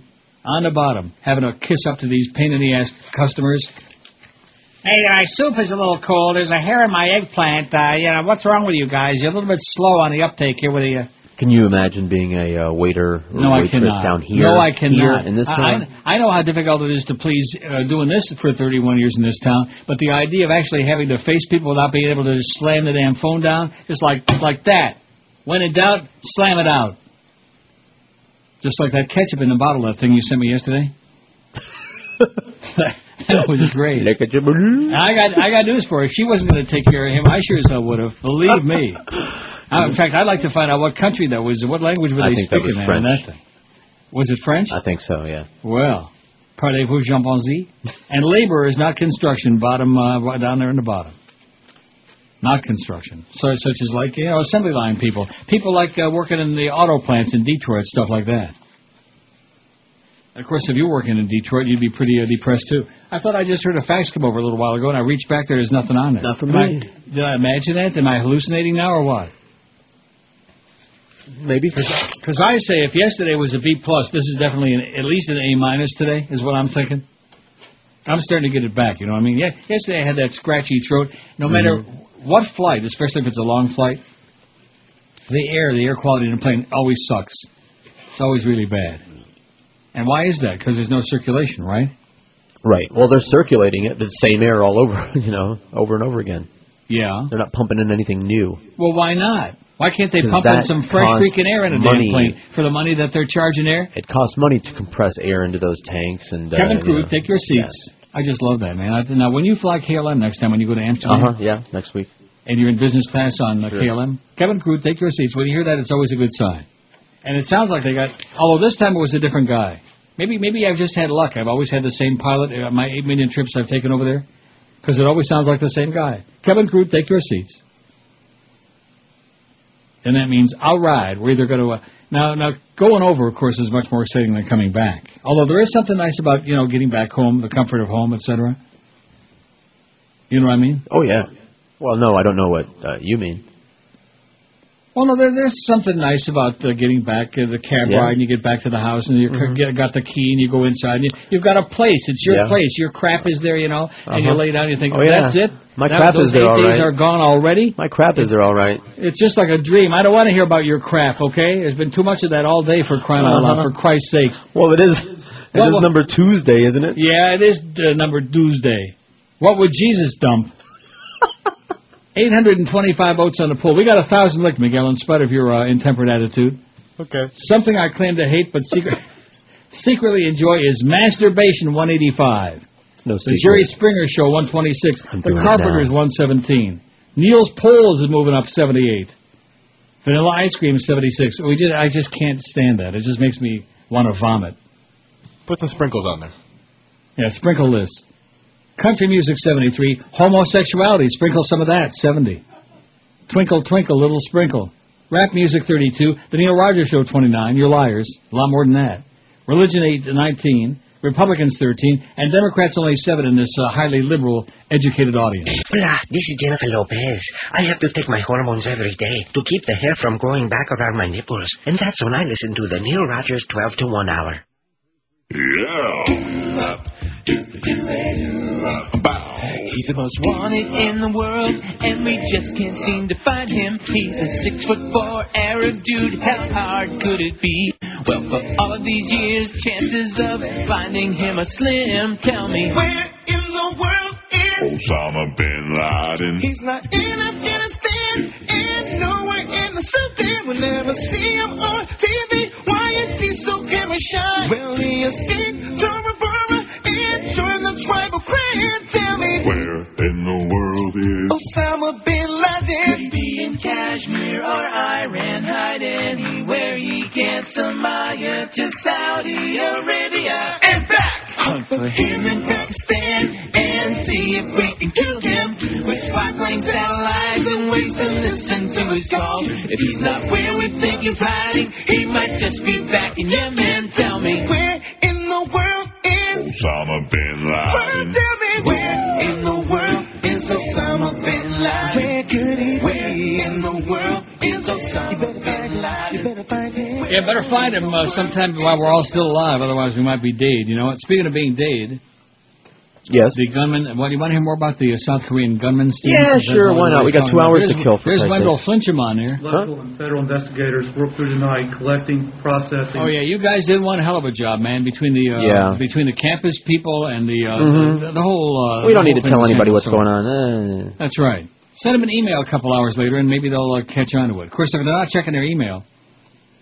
The gunman suspected of carrying out the Virginia Tech massacre that left 33 people dead was identified today as a senior English major from South Korea. But police and university officials offered no clue to his motive. He was a loner, and we're having difficulty finding information about him. School spokesperson, spokesman Larry Henker said a day after the deadliest shooting rampage in modern U.S. history. Let's see. And all that crap about, well, they weren't sure if the first one was it was the same gun and all the other same, it's a bunch of crap. Police identified the gunman in the classroom attack as 23-year-old Cho Swang-hui. He held a green card, meaning he was a legal permanent U.S. resident. He had been in the U.S. since 1992. Officials said he graduated from a public high school in Chantilly, Virginia in 2003. Now, didn't you just mention yesterday the Big Bopper? I did. And what was his big hit? Chantilly Lace. Chantilly Lace and a funny place and right in your face and spray with some mace. Huh? One moment, say hi to Grace. And arsenic with old lace. There he is. Hello, baby. Hello, baby. The Big Bopper is still there.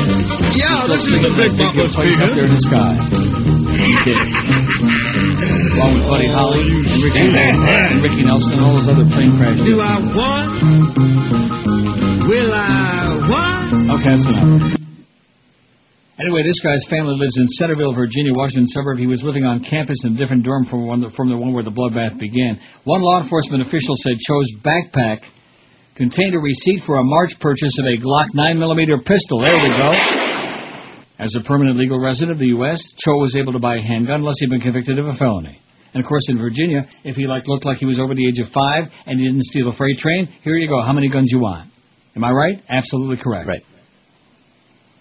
Investigators stopped short of saying Cho carried out both attacks, but ballistics tests show one gun was used in both, Virginia State Police said.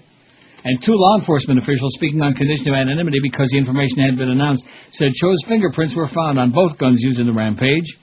The serial numbers on the 2 weapons had been filed off. There's no evidence of any accomplice at either shooting. The gunman's family lived in an off-white two-story townhouse in Centerville. What difference does it make what the color of the freaking house is, okay? Or how many stories it is? An off-white two-story house. Jesus God, who the hell wrote this crap? Is this from the... Oh, this is from Associated Press, figures. Don't ever shop at the A&P, go to Loblaw's instead. He was very quiet, always by himself. Neighbor Abdul Shash said to the gunman, Abdul, aha, hear that? Shash said the gunman spent a lot of his free time playing basketball and wouldn't respond if somebody greeted him. He described the family as quiet. He wouldn't respond if somebody greeted him. I bet if somebody had blown his crap away, he'd have responded. That's right. He'd have gone flying, man, without a plane. Marshall Maine, who lives across the street, said the family had lived in the townhouse for several years. And don't forget, the rain in Spain falls mainly on Marjorie, Maine, Spain. And Gary Bain. According to court records, Virginia Tech Police issued a speeding ticket to show April 7th for going 44 in a 25-mile-an-hour zone, and he had a court date set for May 23rd. That's probably why I got pissed off. South Korea's foreign ministry expressed its condolences and said South Korea hoped that the tragedy would not stir up racial prejudice or confrontation. Don't go start shooting a bunch of South Koreans now just to get even.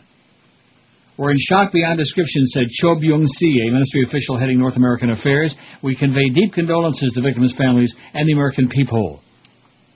Many students were leaving town fast, lugging pillows, sleeping bags, and backpacks down the sidewalks, getting their ass out of there as fast as they could. Held a green card my ass. The majority of people are leaving campus trying to get away, said Will Nicholas, 19, freshman from Hershey, Pennsylvania. Oh, that's not where they make that awful chocolate, is it?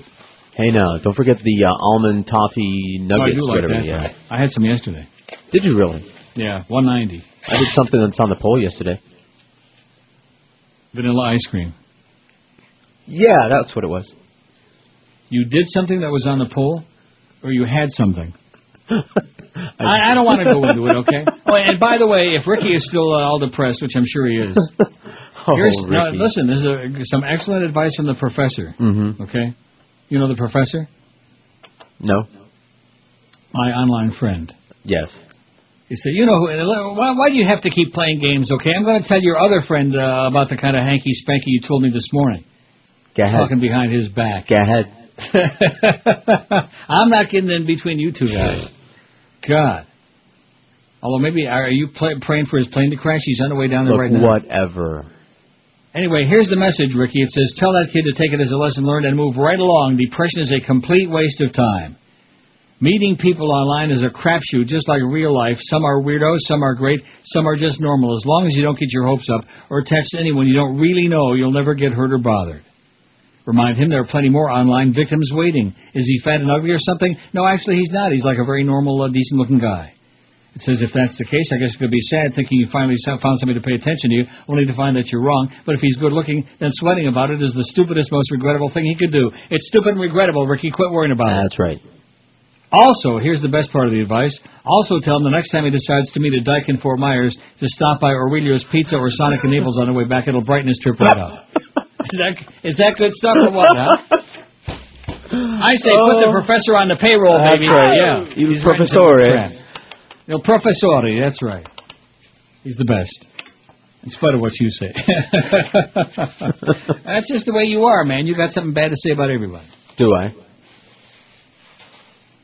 I don't know. Especially behind their back, I'm sure. Usually behind their, always behind their back. That's right. 800, so that should brighten up your trip back. Next time you go, Ricky, Sonic and Aurelio's. That should do it for you. Put a nice smile on your puss.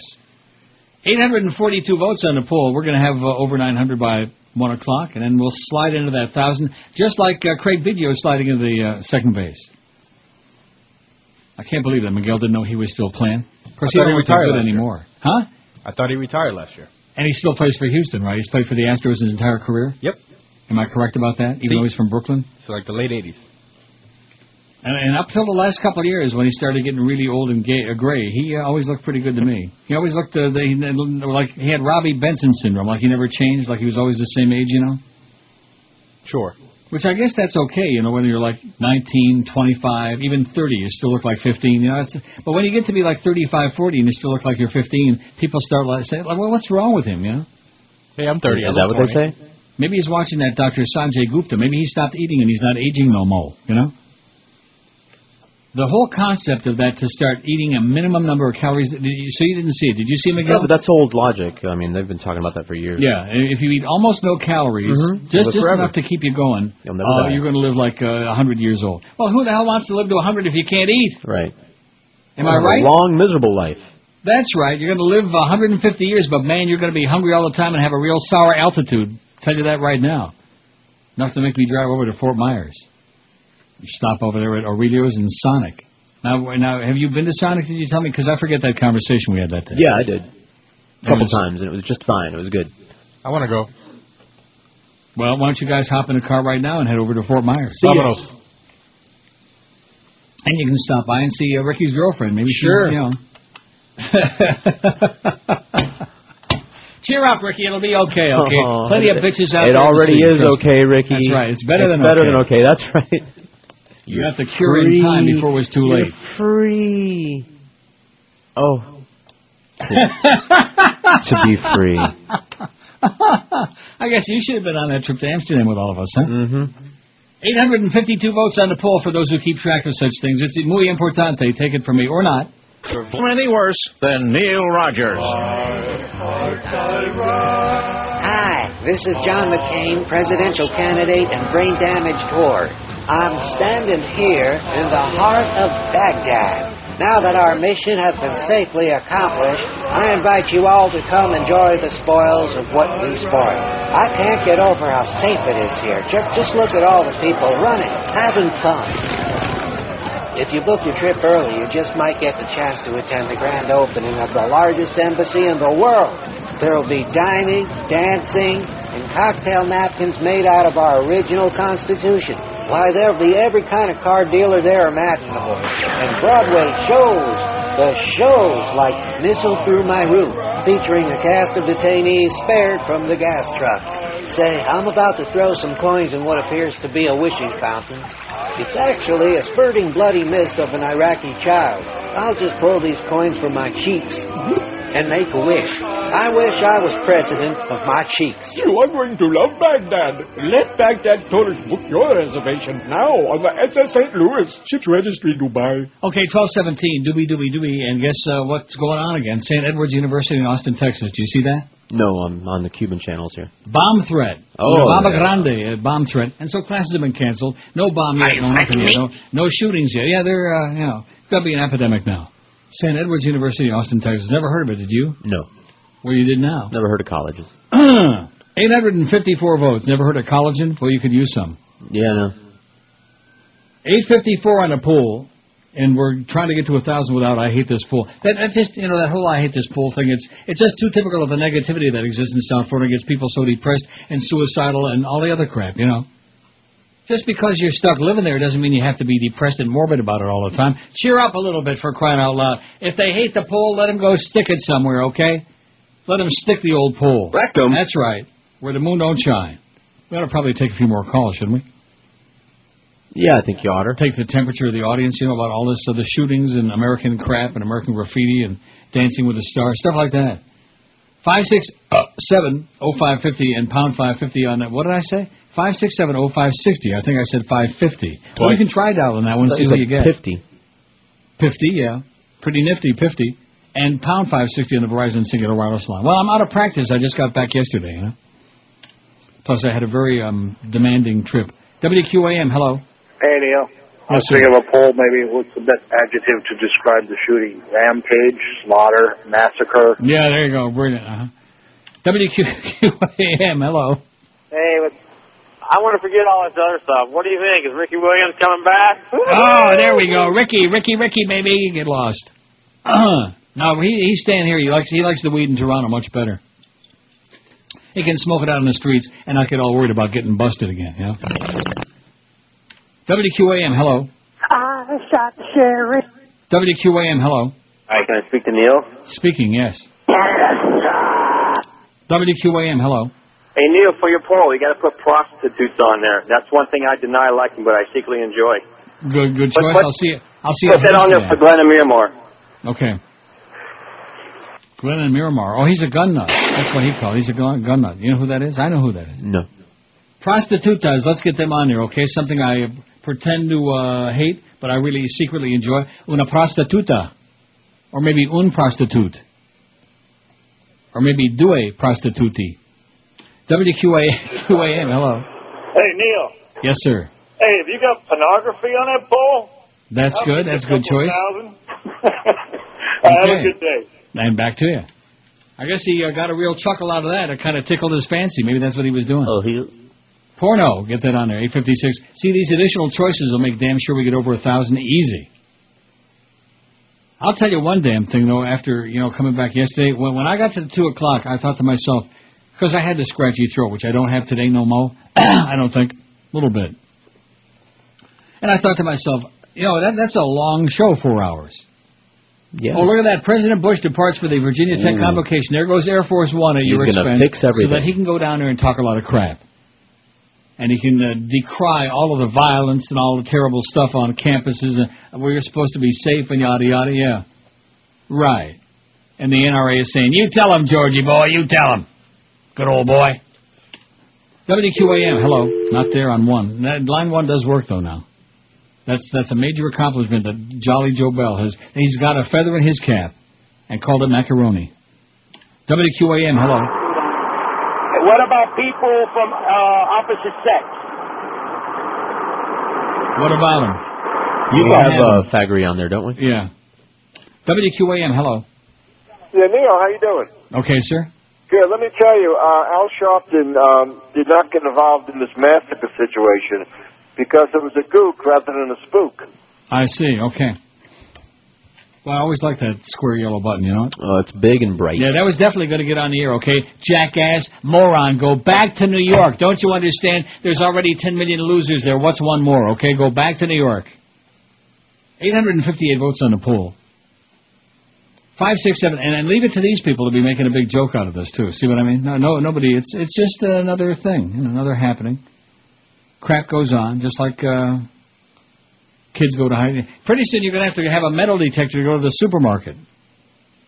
Yeah. To leave your house. To go to a public tea room, you're going to have a metal detector. Yeah, to go into your house. Well, in your case, I would already imagine there's one there. You know what I'm saying? Where does it end? Where the hell does it stop already? WQAM, hello. Neil. Yes, sir. How you doing? All right. One for your poll. Don't know if it's on. Nah, get out of here. One for the poll. Look it. There's some, I'm going to tell you, not only am I taking that I hate this poll off of there, there's no more for the poll, okay? That's the poll. That's the poll, period. Where did this all come from all of a sudden? On their noon lunch hour now, all these losers decided they're going to have nothing to say. They're going to start adding crap on the poll? What's that all about? What do you mean? By the way, did we put prostitutes on there? I don't see it. I see porno's got a vote. Oh, let me, my bad. Una prostituta. No more for the poll, okay? If you think we're going to go back to that, seriously, you callers, man, you're the most pathetic creatures I have ever in my life. In my life, I could never dream that there could be any group of people with nothing to say. 5 million of them in South Florida, and I bet you 4.9 million of them haven't got a damn thing to say. 31 years of this I've been doing, still waiting for somebody with something to say. Have we ever had one? No. Of course not.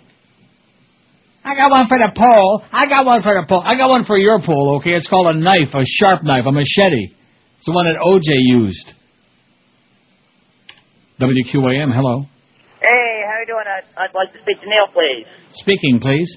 Hey, Neil, how you doing today? Okay, how you doing? All right.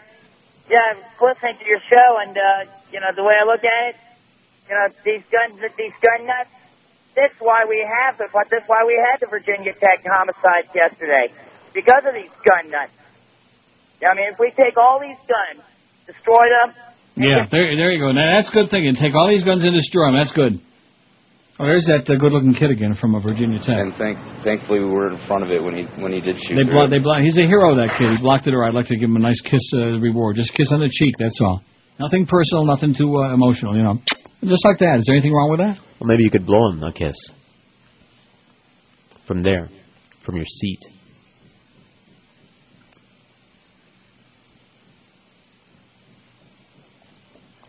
WQAM, hello.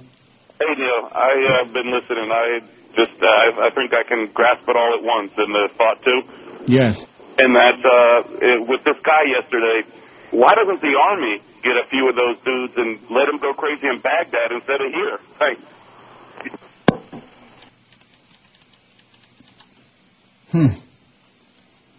WQAM, hello. QAM, hola. Hello. Hello. Hello, serious. Yeah. WQAM, hello. Yes. Hi, Valley. Yes, sir. Weren't you a gun owner at one point Yes. of your life? That is correct. Okay, thank you. You're welcome. So what does that prove? Was I a gun owner? Yeah, during the Mariel boat lift, 80, 81, everybody had a gun. Yeah, I used to have 2. So did I. I had 2. I used to have them in my briefcase on the way to work every night. So what does that prove? And I got rid of them. I didn't want them around. Thinking about buying a machine gun now. Well, like I'm on a witness stand. Weren't you a gun owner one time? Yeah, right. So I once had wicked diarrhea. Does that mean I want to do it again? No, thanks. Schmuck. Sometimes you Typical don't have a choice. schmuck. What a moron. And the only reason I was a gun owner is because there were a bunch of crazy people with guns running around on the streets thanks to Fidel and thanks to the weak U.S. government.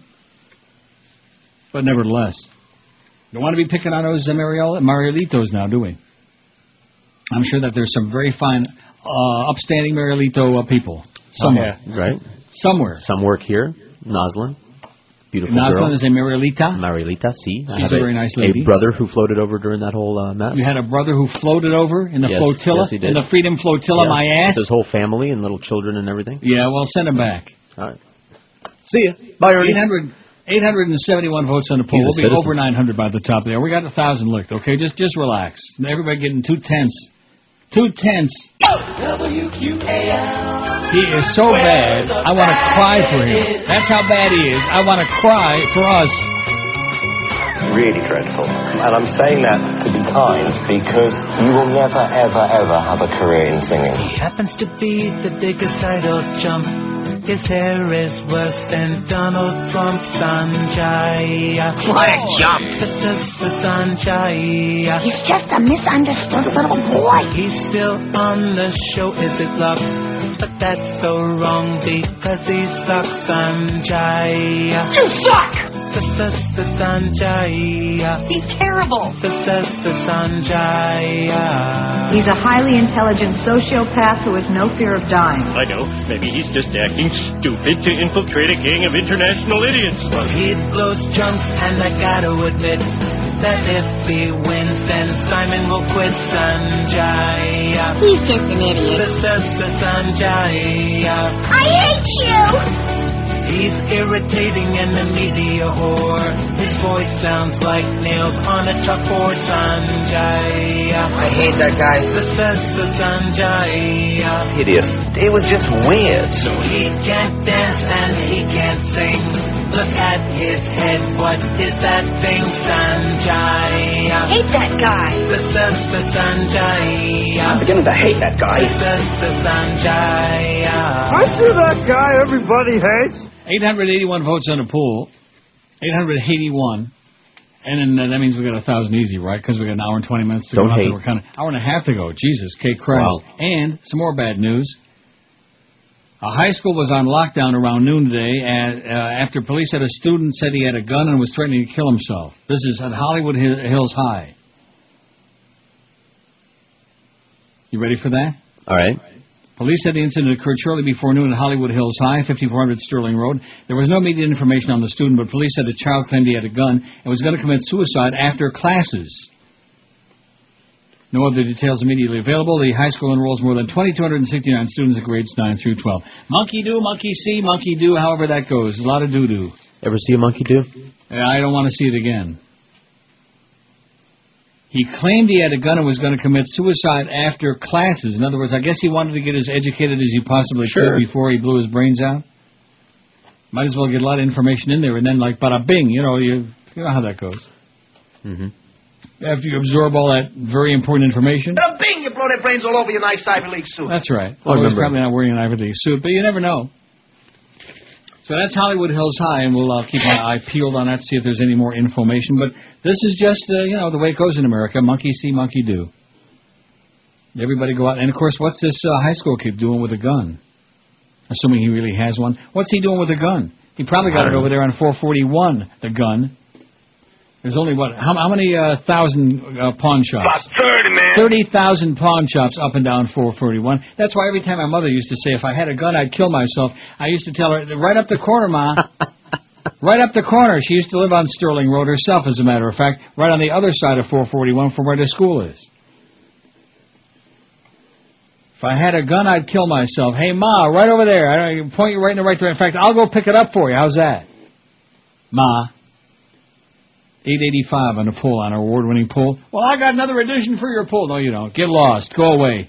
Go away. You make everybody want to die. You make everybody want to vomit. The world, every human, every creature that lives on land will drown in a sea of human vomit if we have any more of these poll suggestions. If you think I'm going back to that Schweinerei, man, you're dreaming. You're in a dream world, no matter how much Miguel is desperate to take a lot of calls here today. No, not today. Well, why not? I don't like them.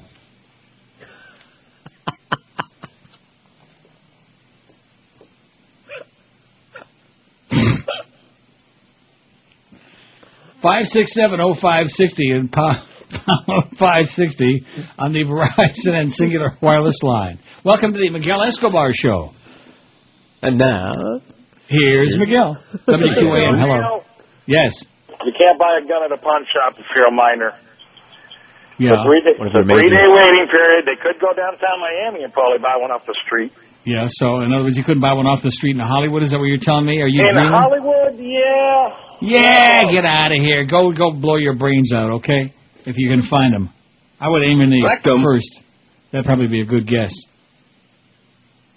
567-0560 and pound 560 in the Verizon Singular Wireless line. WQAM, hello. Jason Blake to the Panthers, pro or con? WQAM, hello. Neil, I got a poll suggestion. WQAM, hello. Hey, Neil, what's up? Yes, sir. What's your take on them school shootings over here? So, like I said. WQAM, hello. Hey, Neil, what's up, man? Hey, Neil, this is a sad day, man. I know you're the sports station and the other 7 whatever stations, they talk about who's the Dolphins quarterback and all that crap, man. Come on, man. Give me a break.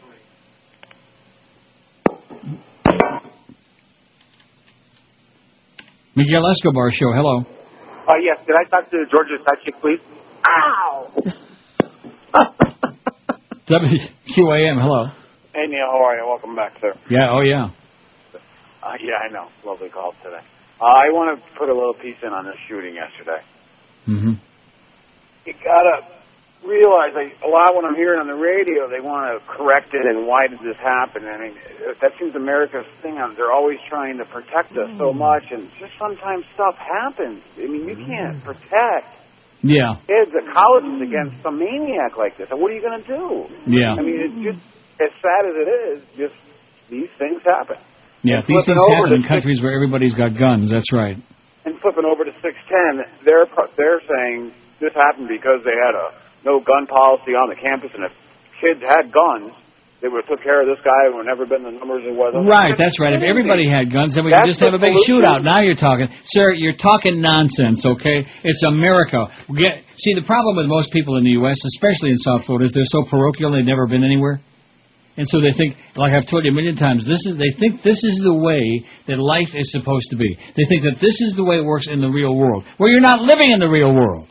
You're living in a slaughterhouse. You're living in a place where everybody, if they get pissed off about something, they pull out a gun and they snuff out. There's, like I've told you also before a billion times, a country where they don't respect human life can never be a great country. And you can talk all the platitudes and all the bullcrap that you want to. The U.S. is a disaster country now. All they know is violence, importing it, exporting it, and on each other. No, there's no value. There's no way in the world that this administration could have lied their way into a war. There were 3,300 people have died, and 600,000 Iraqis have died, and the public would just sit back and, what time is Dancing with the Stars on? And everything is a big joke. Because you're a bunch of morons, that's why. Pathetic. You couldn't find Florida on a map with both hands and somebody else guiding you with your toenail. But anyway, don't get angry at the Americans, man. That's bad. 889 on the poll. That's what counts. Let's add a few more on the poll. 1240, 20 before 1 at QAM. Maybe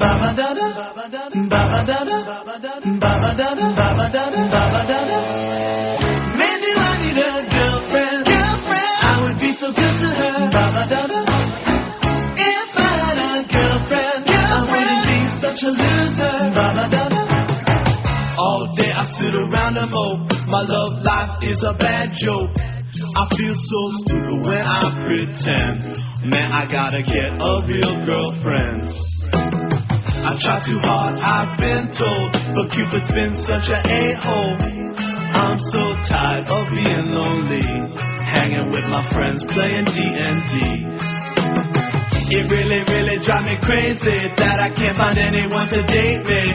Who wants to sit and watch Star Wars all day?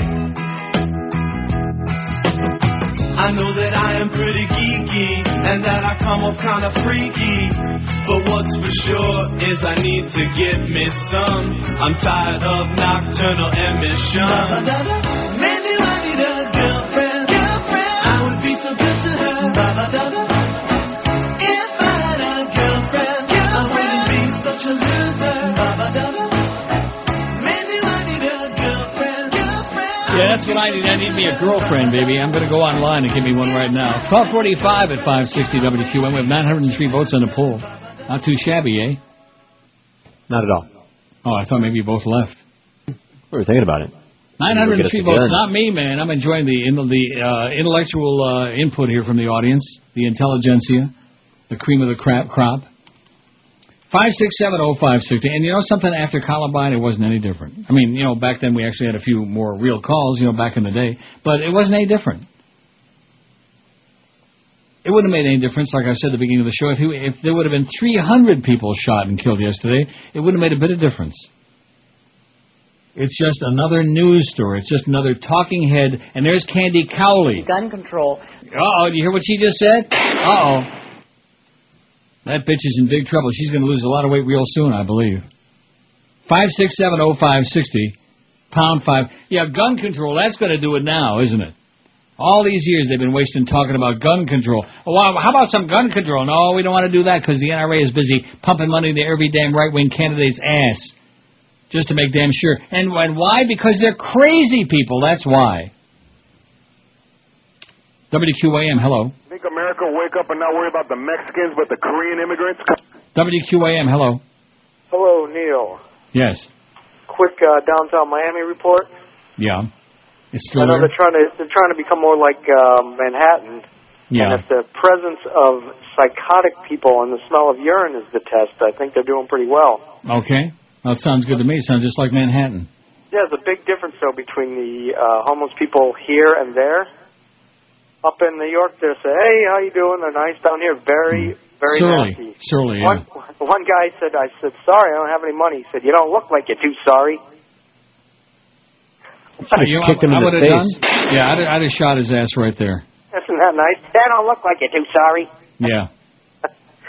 So that's my little status report of... well, good luck to you, Pally. That'll teach you to go to Miami. That's all I can tell you. At least the homeless people are here, and there are an awful lot of them in Toronto. Have a nice day anyway, eh? Spare some change, mister, and you give them like a dirty look. Have a nice day, eh? At least some of them anyway, you know. I always say, look, I'm on my way to work. I'm going to work now. See, I used to say sorry.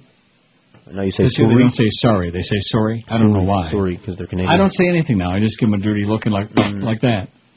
I bend over and I fart in their face and they say, oh, thanks a lot, mister. Have a nice day, eh? WQAM, hello. See, I used to say sorry. WQAM, hello. Yeah, Neil, let me tell you something. You were right about what you were saying before. Everything you said about the United States, about all the people, you are so right. You're the man, Neil. You have a good day, buddy. Yeah, okay, great. Thank you so much. You had a lot to say there. Everything you said, Neil, was so right. You're the man. Uh-huh. Go kiss some other ass, okay? Get out of my face. You got nothing to say. You're like everybody else, man. Go back to New York, okay? Go back to New York now. Don't wait another second. Don't wait a millisecond. Get on a bus, get on a Greyhound bus, and go to New York. And go panhandling in the Bronx somewhere. Get out of my face. Go to some other place. 9:05 on the poll. I'm enjoying it very much. Good. I guess I better check and see if there's any more about that thing. Now, are you watching local channels, or are you still watching your Cuban soap operas with all that flesh? Yes. What? It's flesh. No, there's nothing new here. Hollywood Hills, nothing new. Oh, wait a minute. Oh, here it is. Something brand new. I guess I can read it right off the monitor here, huh? Shoo, why not? A high school was on lockdown for a short time at midday today after a student told friends he had a gun and was going to kill himself, police said. Police said the incident occurred shortly before noon at Hollywood Hills High School. The incident was ended by 12:30 when police said they located the student at his home in Davie. They said he was unharmed. Police were questioning his ass.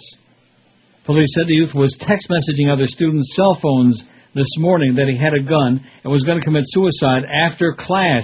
Well, at least that was considerate. He also text messaged a picture of some sort of a gun. Then several friends noticed the student's car was gone from the parking lot. Well, certainly if he's old enough to drive, he's old enough to own a gun, isn't he? And kill a few people? Mm-hmm. Concerned friends notified teachers and school administrators who called in the police and quickly locked down Hollywood Hills High and the nearby Sterling Elementary School. Police went to the youth's home. An investigation continues. Authorities expect to release more information later today. And I'll keep you right on it, man. I'm right on top of it here. We got our own news department going on this show. It's called My Computer. Just like the day that Dave, what's his name, Saban flew the coop. And who had it first on this radio station? On the sports station? Yours truly did. Oh, God! Thanks to the Sun Sentinel website. Thanks to the fact I got my PC sitting over here while everybody else was running around like a chicken with their head cut off, and while Fat Hank was busy calling ESPN because that day he was only an ESPN employee and not a QM employee. He didn't have it anyway. Remember that day? Oh, yeah. I bet you Miguel remembers that day. I do. And they're all running around. Where did Neil get that from? Off the computer, you jackass, on the Sun Sentinel website. That's where I got it from. Just like on 9/11. Oh, we got to be talking about sports. What are we going to say about that? I remember that squeaky voice, little pipsqueak Geldy, man. Pathetic. An embarrassment. We got to talk about sports. What are we going to say about planes flying into buildings? Schmuck. WQAM, hello. Neil. Yes. Listen, I find it very interesting how the media balances out every major news story on the planet. Okay, a few weeks ago we had a bimbo drug addict who was the biggest news story on the planet. Then last week, of course, Imus said a bad word and everybody went nuts. And I wonder that if the tragedy, the real tragedy of yesterday, if that had happened last week, given the fact that hopefully Al Sharpton wouldn't have gotten near a television camera, would Don Imus still have a job? Because no matter what let me ask you this question. Who cares? Excuse me? I said Don Imus has been dead for 15 years. Who cares if he's still got a job? Screw Don Imus. Get out of here. Go back to New York. That's my response to everybody from now on. Go back to New York. Would Don Imus still have a job? 32 innocent kids get shot and killed in Virginia Tech yesterday, and this guy's worried about if it would have happened the previous week, would Al Sharpton not have seen about Imus saying nappy-headed hose and yada, yada, yada, et cetera, and so on. And isn't it interesting that Al Sharpton had him on his radio show, where he uses all sorts of racial language, but that's okay because it's a double standard like it always has been. Just like in hip-hop music. You can say all the nigger and nigga and niggas and all that other stuff. You can say it a zillion times in every hip-hop song you want. That's okay because we be saying it. But if you say it, we're going to get you fired. And, of course, that's not what he said anyway. Now, I wonder in the hip-hop, can you say nappy-headed hoe? All the time. No.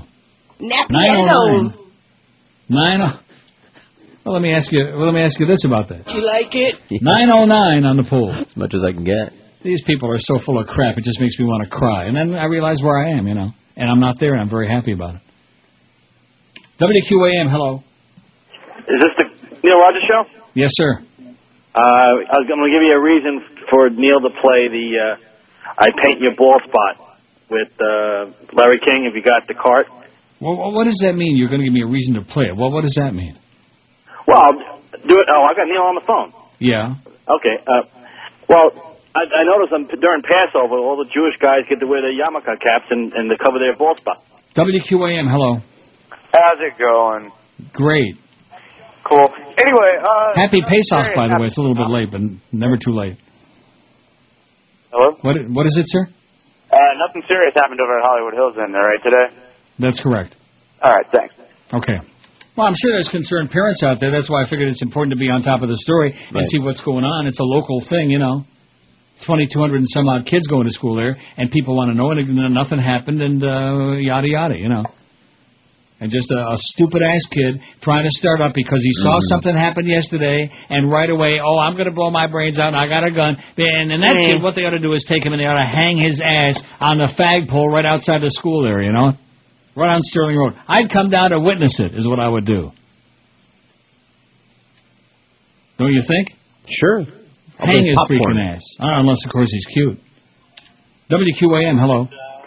Neil, a couple yes, of things. Did you hear what the gun nuts, what their theory on this whole thing was? That if it was legal for all those kids to carry Yeah, that's right. They could all have a gun. They could all blown him away, right. If everybody had a gun, we'd all be safe. The most retarded thing ever. Well, what do you expect from gun nuts, sir? What are you screaming about? What do you expect from them? Okay, I'll calm down. And one other request, Neil, not for a bit, but if anybody calls and says, is this Neil?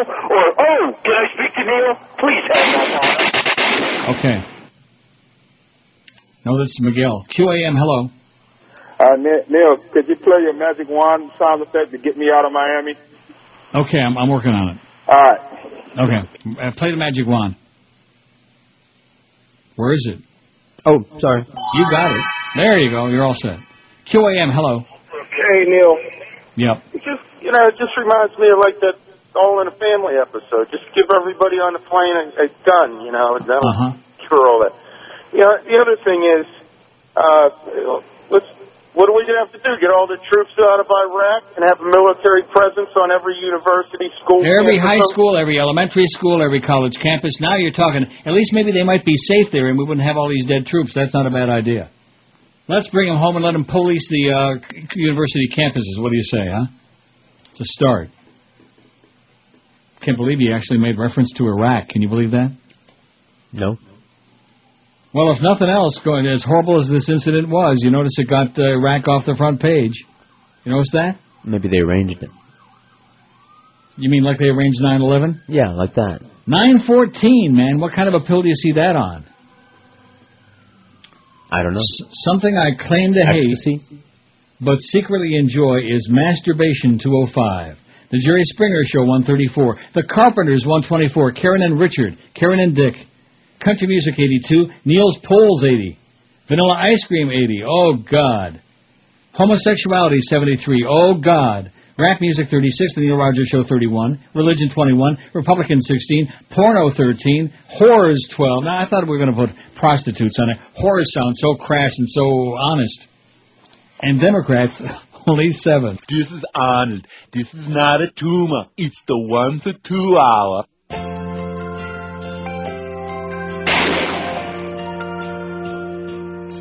Back in the day when someone done us wrong, we didn't take their crap. In Pearl Harbor, when the Japs dropped their bombs, we bombed them back. And now the Saudis, they hit us hard, and on our cards our little flags wave, as that Saudi-loving retard points the bombers the wrong way. And I'm embarrassed to be an American, where they follow Bush like sheep. The United States of arrogance, led by Bush and his family, greed they got this country. Ambling towards the darkest days in our history. I don't want to be a Pax American in the USA.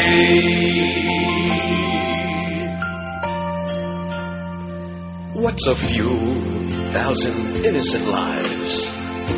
Stop living in the past. If you want that SUV to drive, you're gonna need more gas. It's the greatest country in the world, they train us to believe. And anyone who says that, obviously, can't afford to leave. Absolutely. And I'm embarrassed to be an American, where we patriotically wave a flag in one hand with our head in the sand and blindly follow the powers that be. Apathetic. Watching state-run news on a 65-inch screen. Scratcher, fine, everything's okay. Scratch your balls. In the USA.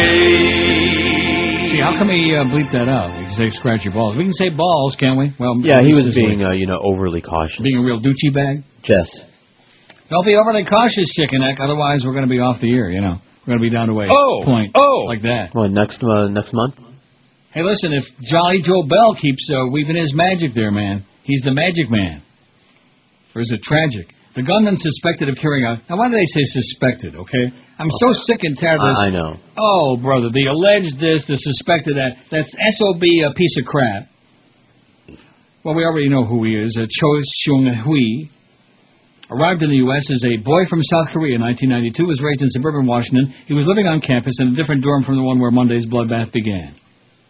Police and university officials offered no clues to his motive in the massacre, the deadliest shooting rampage in modern U.S. history. He was a loner. We're having trouble finding information about him, school spokesman Larry Hinker said. Larry Hinker, who may just be a real stinker. Professor Carolyn Rood, chairwoman of the university's English department, said she didn't personally know the gunman, but she said she spoke with Lucinda Roy, the department's director of creative writing, who had shown one of her classes described him as troubled. Troubled. Well, whatever the hell that means. That's Professor Carolyn Rood and Lucinda Roy. Oh, excuse me. Well, that sure was quite a project, wasn't it?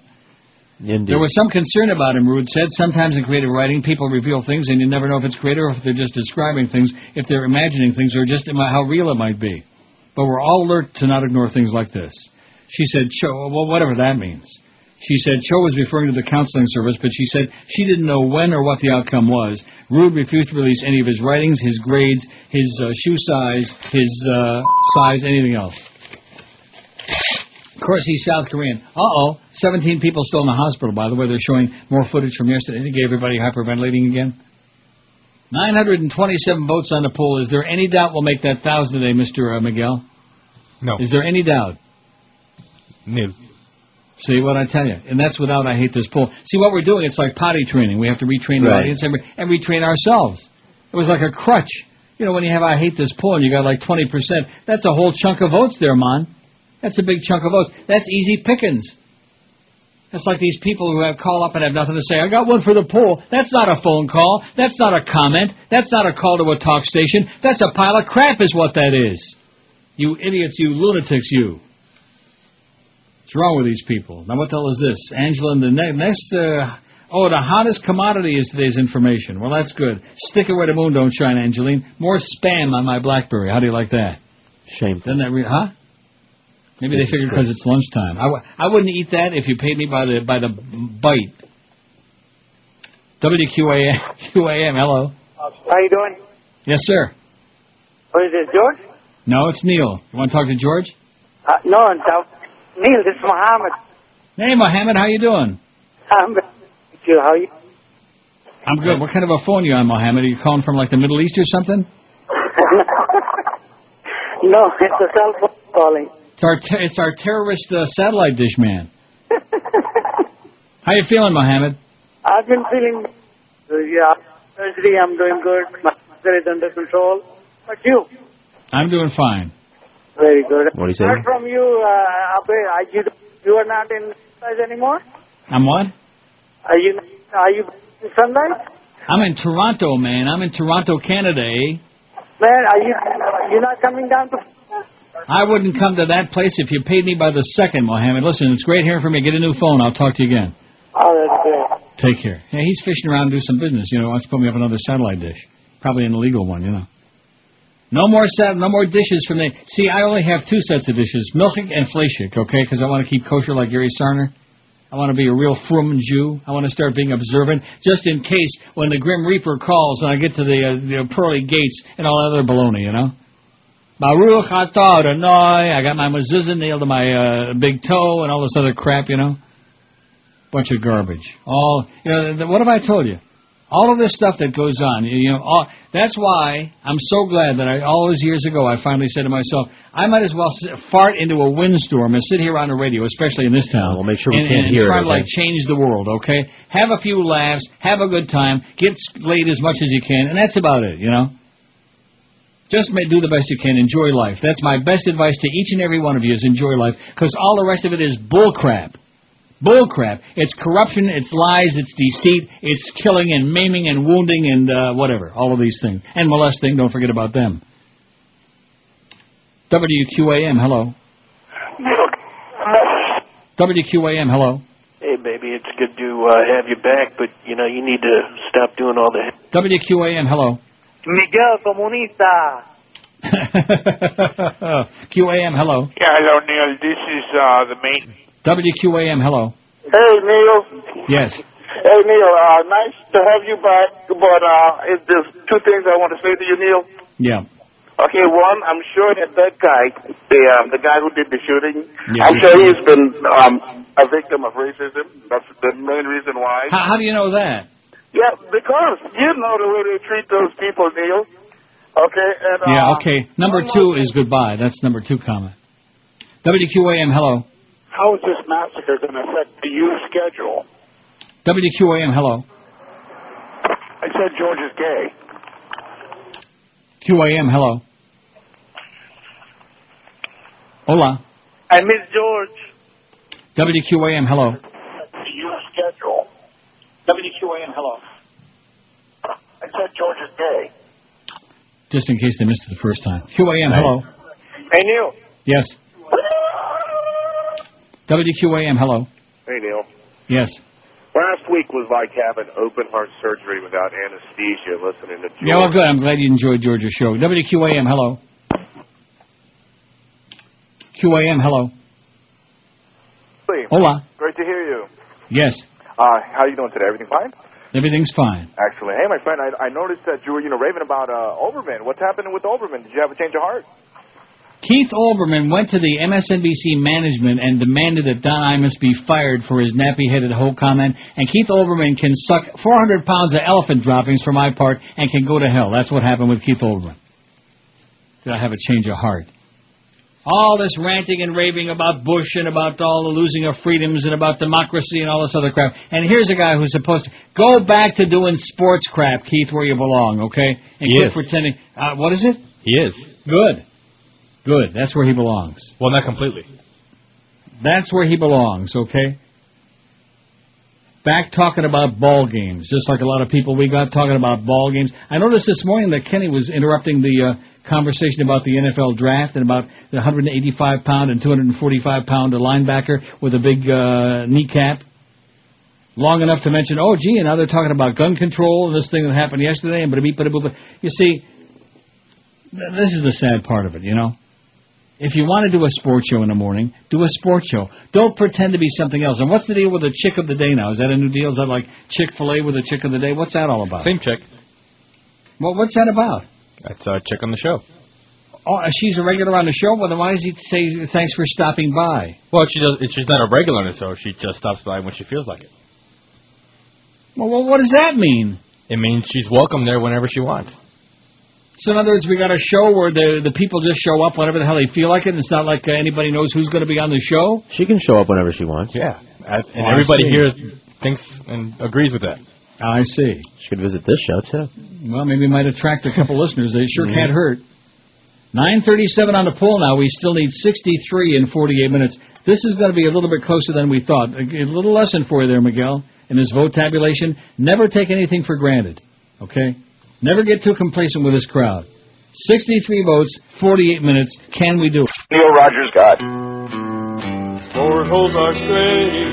They're never happy, never get laid and stay home all alone. Women are scary to sport baggy homos. Girls smell like fish when you lick under their arm. They're afraid to ask a girl out for a date. Manly face, worshipping men who play games, contact games, but they're straight. So they say, girls are strange, uninformed morons with posters of athletes adorning their walls. Monotone meatheads, dysfunctional retards, pleasure themselves to men who play with balls. They like straight, big sweaty men that taint, very straight, talking about men all day. Now that's gay, yeah, that's gay, very gay. Look at that. There are students asking friends at Virginia Tech to update their profiles on Facebook and say they're okay. Seeing you're always poo-pooing MySpace and Facebook and Spacebook and all this crap, all these things. All of these things. I don't know, anybody. I'm on it right now reading, what's his name's story there that he just sent me, Ricky. He just sent you the story? Yeah, he said, thanks for the words of encouragement. We're both doing wonders for his, mood and condition, and he sent me the story just so that I would be up to date, which I thought was very nice of him. Is that an incredible story? Is that enough to make you want to blow your brains out? I'm only halfway through it, and no, it's not enough to blow my brains out because, let me say it again, he's free. That's what I told him. I said, you can count your blessings, man. If the audience doesn't understand, this is one of our MySpace friends. Oh, there we go with MySpace again. He's 24. He's a good kid. Yeah. He's a loyal listener, a great guy. And I've been confabulating with him on there for, a few weeks now, very regular. And he just, thought he had his girlfriend that he was all obsessed with. And in fact, before the weekend, what? I said, I'm nothing. I was just groaning. And before the weekend, he told me about his plans. I was over in Amsterdam, and I was still, confabulating with my regular people. And I said, I wish you the best of luck. Hope you have a great time. Hope you get laid, whatever you ought to. And as you can see, it turned into a disaster. As I will see when I finish reading it. But however it ends... It isn't somebody he met online. It was somebody he had met in person. At the Ultra Music Festival, which I also attended with my daughter, so we might have, seen each other. You might have rubbed elbows and not with even Ricky. known, right? We could have been standing right next to each other. I might have met Ricky would like your daughter. Stay away. But let me say it again, Ricky. You got your life. I thought you were Ricky's friend. Yeah, well, let's see his resume. He's got his life. He's got a fine resume. And his world ahead of him. 948 votes. We need 52 and 41 minutes. Not that I want to interrupt. So he sent you the story too, huh? Yeah. And what did he say? He sent me a little initial paragraph explaining, everything, and then he cut and pasted the story that he sent to somebody else so that he wouldn't have to retype it. Right. And it's long. He sent something to me. 2 paragraphs into it. So I'm jumping out the window. I'm so depressed, Ricky. Not. In fact, CC, speaking of MySpace, who's a dark-complected listener, just sent me this message. He says, my president sure has a lot of nerve. He's going to show up at Virginia Tech and make the whole thing all about him, rather than about those kids suffering. Well, what else is new? He could give a schmidt about the soldiers dying every day. He wants everyone to know he's got big-ass balls. I'm not impressed, CC says. During Katrina, he didn't even bring a case of bottled water to Louisiana. But he'll show up for a hug and a photo op. I'm not impressed. Hey, Bush, you bitch, you want to impress me? Give a schmidt about your country and about the people who live in it. Let me read that sentence again since you were chuckling over it. Hey, Bush, you bitch, you want to impress me? Give a schmidt about your country and the people who live in it. I know with all the hoopla over words these days, I'm not supposed to say the B word, meaning bitch. But if truth hurts, say ouch, damn it. Yeah, this is sugar knock, bitch. Thank you, Neil. A man among men and a stud among studs, says CC. How do you like that? Isn't that nice? Mm-hmm. In fact, I'll even go out. It's not just nice, it's... very nice. Very nice. 567. Oh, I got a story here I got to get in, even though Miguel will be upset because I'm going to read it. Go ahead. Thank you so much. Former intelligence officials confirmed to the Associated Press yesterday a Le Monde newspaper report that France's Foreign Intelligence Service had heard about an al-Qaeda plot which was likely to involve a U.S. airplane. The French paper also reported that France confirmed the CIA prior to the... The French paper also reported that France informed the CIA prior to the attacks on 9/11, in which nearly 3,000 people were killed. However, it's uncertain whether the intelligence was alluding to the specific plot hatched on 9/11. The External Intelligence Service wrote a total of 9 reports between September 2000 and August 2001 on al-Qaeda threats against the U.S. and passed all of them on to the CIA's Paris Bureau, the French newspaper Bissayan. Le Monde based its report on 328 pages of classified documents leaked by DGSE sources, showing that Osama bin Laden's network had been infiltrated by foreign agents long before the 9/11 attacks. In a file dated January 5, 2001, also seen by Agence France Presse, the DGSE said it learned of a plan to hijack a plane bound for the U.S. from Frankfurt in Germany and taken to Kandahar in Afghanistan. Pierre-Antoine Lorenzi, the former chief of staff of the agency director at the time, said he remembered the note and it mentioned only vague outlines of a hijacking plot. Nothing that foreshadowed the scale of the 9/11 attacks, he said. The former French intelligence official told the AP it wasn't about a specific airline or specific day. It wasn't a precise plot. According to Le Monde, the documents included notes, reports, ratios, syntheses, charts, graphs, flowcharts, satellite photos gathered between July 2000 and October 2001. All of these things. But nevertheless, we could never have known, could we? Could they? No. And we're worried because Don Imus said nappy-headed hose on the air because Anna Nicole and her son both died because they're a couple of junkies and all of this stuff, you know. Glad we got our priorities all straightened out. 9:49, man, this thing has slowed down to a crawl now on the poll. I think they're playing with us. We need 51 votes in 37 minutes. I thought the ratio was going pretty good there for a while, and I'm clicking that view current thing, you know. And not a damn thing is happening. 950, they're coming in by the ones. That's not going to cut it. 50 votes in 37 minutes? You see how they like to toy with my emotions on this crap? Yeah. But I'm glad that Ricky sent you that story. Now, are you through reading it? Can you read that? No, are you kidding? We're doing a radio show over here. I'll read during the breaks. We're doing a radio show over here. Look, I might make time to text, somebody I'm having an adulterous relationship with, but I'm not going to sit here and read a story on MySpace during the radio show. Well, that's outrageous. I think you're going to hurt Ricky's feelings. He understands. How the hell do you know he understands? He might be a little PO'd at you. 950 on the poll, by the way. It's just sitting there on 950. I think everybody's gone. That's it. And did they shut it off? Do we got a Marlin game coming on or what? No, Marlins in the Astros tonight, by the way. At Houston, don't have to worry about going to the ballpark. Not that you'd go anyway. Oh, big debate over Virginia Tech's handling of the crisis. There's no question they handled it just brilliantly. Just assumed this and they assumed that, and it was an isolated incident, and then they told kids to go back into the dorm and, just go back in your house and make babies, like Martha Jean the Queen would say in Detroit during the riots in '67. Or like they told people in the World Trade Center, go back, it's safe, go back inside. Remember that? How could we forget? Yes. I think Eric is playing with my emotions here. I think he's frozen up, 952, just a small chunk. Like the kind you get out of your nostril when it's only like partially plugged up, and you put your finger over one nostril and go, oh, geez. Oh, man, that sounded really nasty. Yeah, moist. 952, and they're putting the screw to you, mister, if we don't get to 1,000 because you were the one that said, let's not do that, I hate this poll stuff anymore. Yeah. And now 956, we need 44 votes in 35 minutes, and the beat goes on. The beat goes on. That was Sonny and Cher, wasn't it? Yes, it was. Horrible. Yeah, you're going to have to hear it now. Awful song. When Sonny Bono had that skiing accident, he went into the tree and died and croaked.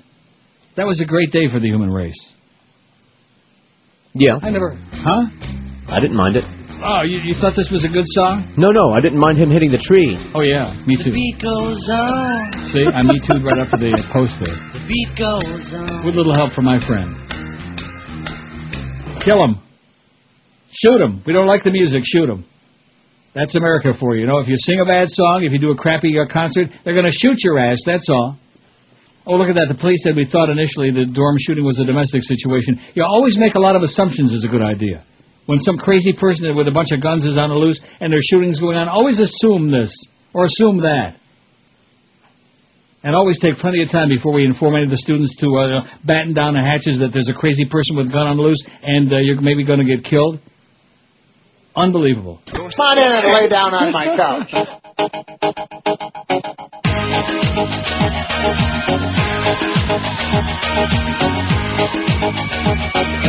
Congress is sending the White House a subpoena. Bush is wishing he played a little cleaner. Better get a lawyer for your crimes and misdemeanors. Here's your subpoena. Republicans may have followed their leaders, but Democrats are sending a subpoena. The White House team and Cheney's team will testify before committees. No clemency, no mercy, no more presidential supremacy. Congress is sending the White House a subpoena. Bush is wishing he played a little cleaner. Better get a lawyer for your crimes and misdemeanors. Here's your subpoena. Congress is sending the White House a subpoena. Bush is wishing he played a little cleaner. Better get a lawyer for your crimes and misdemeanors. Here's your subpoena. 131, we certainly don't want to offend anybody, that's for damn sure, right, Keith? You jackass, you idiot, you. Go back to doing a ball scores, okay, something that you know something about. How pathetic. He's got to be fired, did it? You know what that reminds me of? Yeah. Not what I was. Don't you just love that people in the business when they run around trying to get other people fired? It reminds me of that love crap. it. It's good material anyway. Yeah, it is. And the interesting part is we're still here getting paychecks, and last time I checked, he was still is he still on 850 doing some kind of flunky stuff on the weekend or what? Does Miguel know? I don't know. I don't know either. You don't know? You're the local radio guru, Mr. Meister. And you don't know? Well, that means he's about as obscure, even more obscure than Defo, because you knew that Defo was still on across the street. Defo's on early mornings. Not early enough. He ought to be on when everybody's asleep. Well, that's basically it, yeah. Kind of like... rock solid. Yeah, like him. See. 965 votes on the poll. I think we'll do it. It's going to be tense. We need 35 votes in 28 minutes. You know, it's just barely over 1 a minute. If a legendary show like this can, even without I Hate This Poll, although it's not going anywhere, it's still... If I would keep clicking that View Current, I'd be better off, wouldn't I? Although it still says 965. Damn it. I don't know what it is. I think it's something you did. What did you say? What did you do that turned the audience against Miguel. us? It's still, yeah, Miguel. I think you did it. Comunista. That's right. When a guy called and said Miguel Escobar Comunista, at that point everybody just dropped the radio and ran for the... It's still stuck in... I think Eric is potchking with it. You know, he's done that before. After he did that hard research earlier about the I Hate This Poll stuff, that was pretty interesting. It's still stuck on 965. We're never going to get to 1,000 at this rate. Unless you people start coming through in clumps, okay? Even if you don't have an opinion on it, just lie. Lie about it, for Christ's sakes. Do it for Jesus. What would Jesus vote? Something I claim to hate and secretly enjoy is masturbation. 211. Well, Jesus sure as hell wouldn't do that. The Jerry Springer Show, 137. Jesus wouldn't be caught dead watching that. The Carpenters, 129. He might listen to that a little bit. You think? Kind of mellow? Sure, why not? He was kind of a mellow fellow with sandals with Birkenstocks. Oh, he was a carpenter. carpenter. That's right. Well, no, his daddy was a carpenter, wasn't it? No, he was for a carpenter while. too. Yes, he was. I never knew that. Joseph I only got Son. nailed. Neil's Pulls 89, Country Music 85, right on my ass. Vanilla Ice Cream 83, Homosexuality 76, Rap Music way down to 38, Neil Rogers Show 32, Religion 23, Porno 20, Whores 19, Republican 17, Democrat 7, 967. We need 33 votes in 26 minutes. Now, ordinarily, I wouldn't be the least bit concerned about that. But seeing the way that these aren't coming in gigantic clumps the way they often do, and I keep refreshing, I keep clicking that View Current thing, and it still stays the same. 968. There's one. There's one. I think that's what Imus said when he went to visit the Rutgers women's basketball team. There's one. Nappy-headed hoe. 970 now. See, now they're starting to make some sense. Coming in chunks. 971. Let's count them all the way down to 1,000. What do you say? Or take a bunch of good calls. WQAM, hello. Hey. Yeah. You know, I knew a guy that he went to school with, Sonny Bono. Yeah. And this guy told him that everybody at school thought that Sonny was a fruitcake. You mean gay? Yeah. Maybe Cher was just the beard. She was sure the masculine one in that pairing, no question about that. Everybody thought that Sonny was gay. Fruitcake. How do you like that for a term? Fruitcake. So you can come on here and say fruitcake, knocking them faggots and stuff like that, and insulting my ass. But if somebody goes on and says nappy-headed hose on the Imus show, then right away they're going to get their ass canned. See the separate set of standards we got?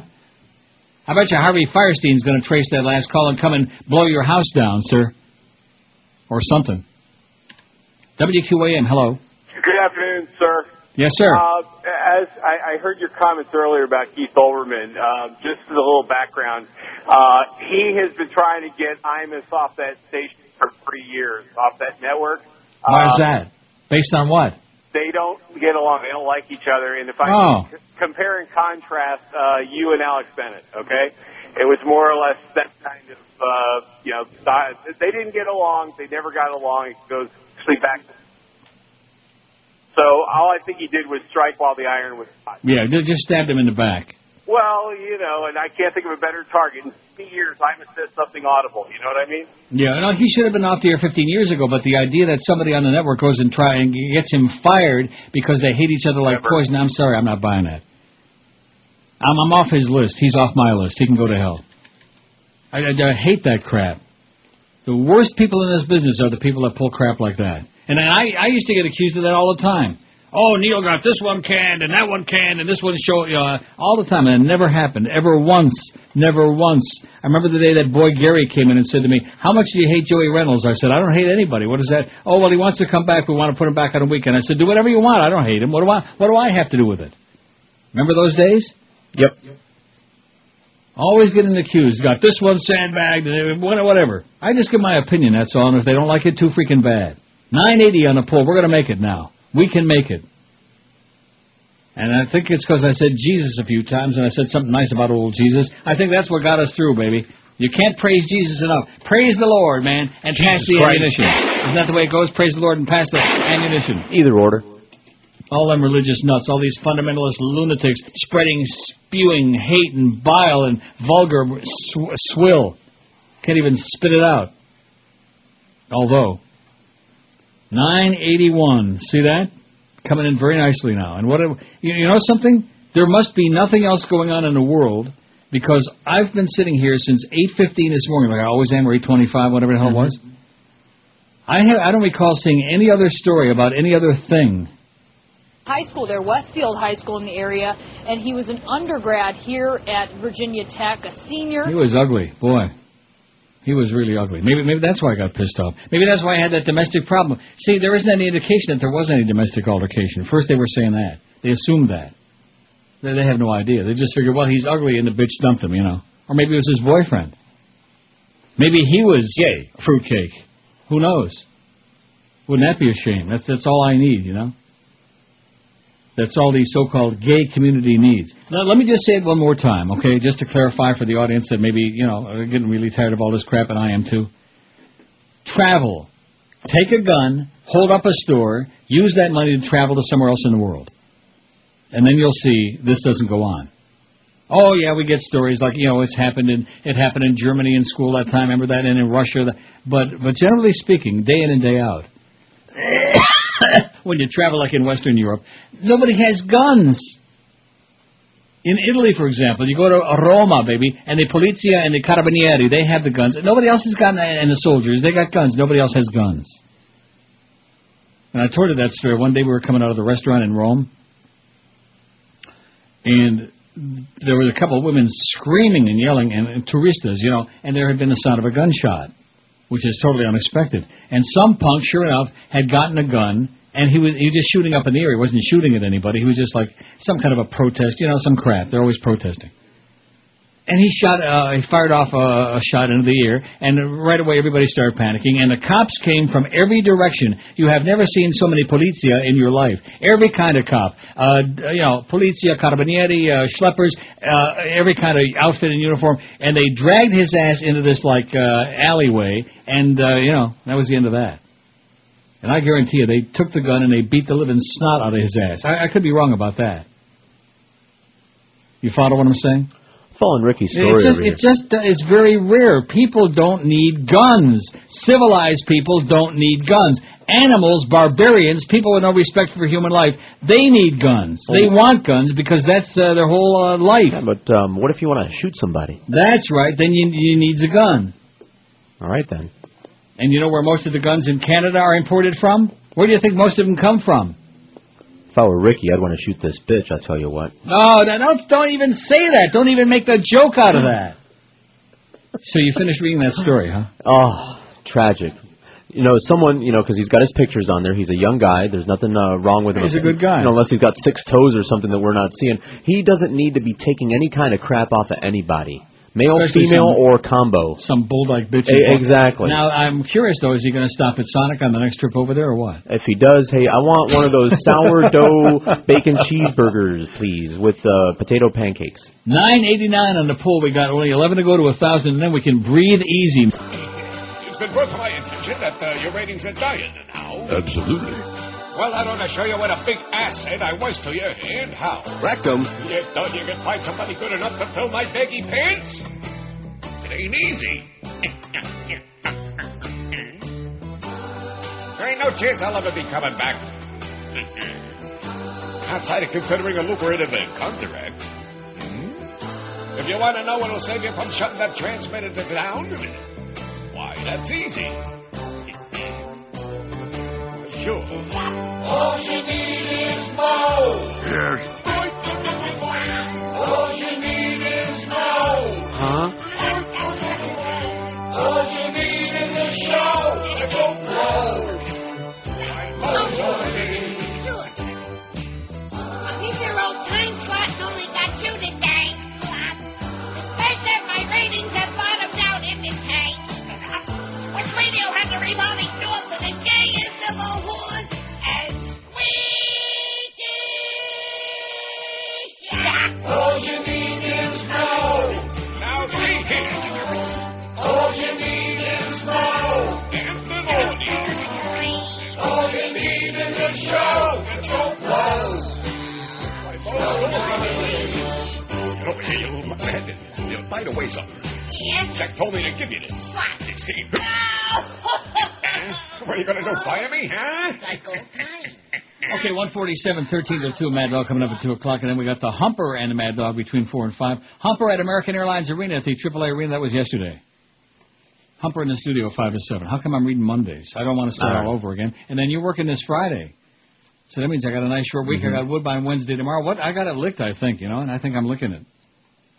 Wouldn't be the first time. That's what I heard. 996 on the poll, by the way. 996. I'm going back to Amsterdam and get in my licks on Route 66 and check out some.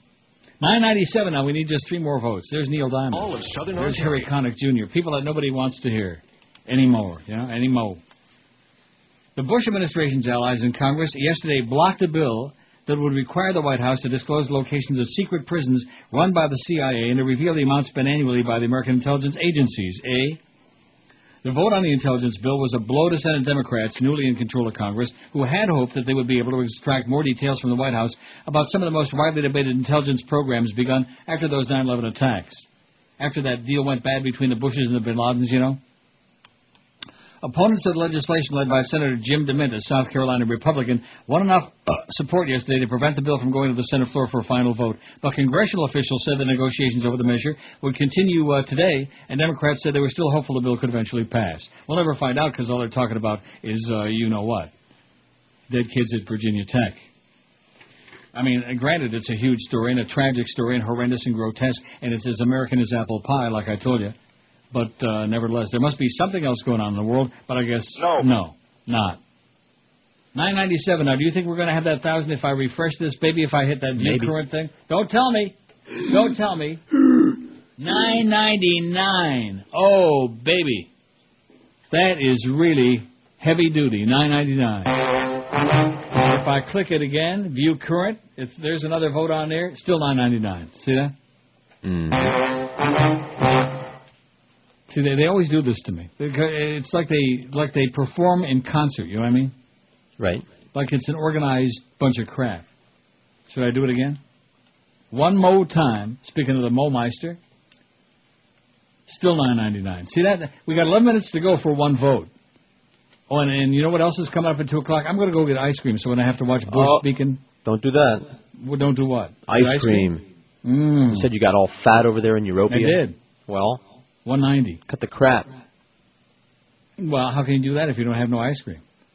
$9.99. It's just stuck there. It's not moving. I think Eric froze it. Somebody out there's got to cast a vote on it. 1,001. Yes! 1,001. Space Odyssey. Is that great or what? Well, it's half a Space Odyssey anyway. Did I ever finish reading this thing? Well, it's not that important. It's not that important in the overall scheme of our lives. What is important? So you finished reading Ricky's Tale of Woe there? Yeah, and I replied to him during that break there. It started with, "Hey, Ricky," and it ended with "Feel better," and there were a lot of F and S words in between. Really? Yeah. Well, you're the man to give him. I mean, I tried my best to keep him calm and cool because I was concerned about him. I might not have a single story that's quite so chock full of nuts as his. Yeah, but certainly I have many stories. Right. And one of them is, still not over. Really? Anything we can hear about? Well, I'm still married, aren't I? I see. Well, no, I mean, I did my best to try to, bring him to earth and calm him down and, be a good friend. I've got, I would say 5 people on there out of, what do we got, 1,323 alleged? I've got 5 people on there who I confabulate with on a very regular basis, one whom I know personally who's the greatest in the universe, and then 4 other people who I converse with only online, and I think are all great people. And that's it. That's not a very high percentage, would you say? No. 5 people out of 1,323, and I do basically try to respond to virtually everybody, although I will say this, I have a new, and it's got to be a fake. I mean, just nobody looks that good. It wasn't naked, though. I have a new friend that came on just a couple hours or so ago and didn't mention. Somebody from South Africa, some young guy. From South Africa? His profile looked legit. I looked to see if they're living and breathing real other people on there, and it looked legit. It's just that he looked so good. You know what I mean by that? No. What do you mean? What I mean is that sometimes when people look too good to be true, it's because they're not. Oh, you mean like a modeling picture that they cut and pasted? No, it wasn't a modeling picture at all. It was just, he had a bunch of regular pictures, and it seemed like I don't know. But what's the guy in South Africa doing, and he's 18 years old and married? He's got a wife, Maybe that's how they do it over there. In South Africa? Oh, I know how they do it. I think they do it the same way there as everywhere else. Although you never know. It is way down yonder. I don't think I'm really going to be going there anytime soon.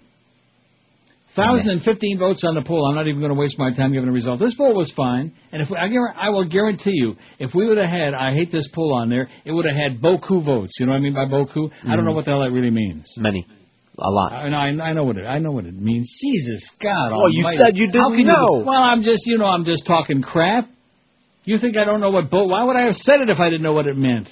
I don't know. Because you hear other people say it. Like, what's doing?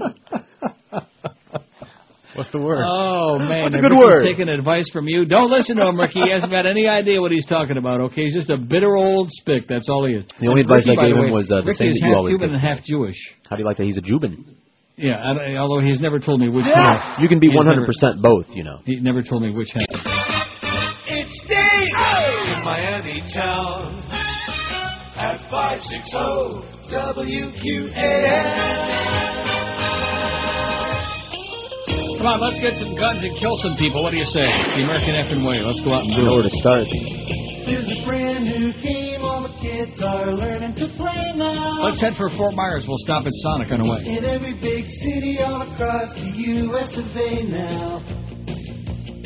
It's called Get Yourself Some Hardware and Blow the Other Fellow Away. Fort Myers is really close to Naples, Joyce. Hey, Joyce.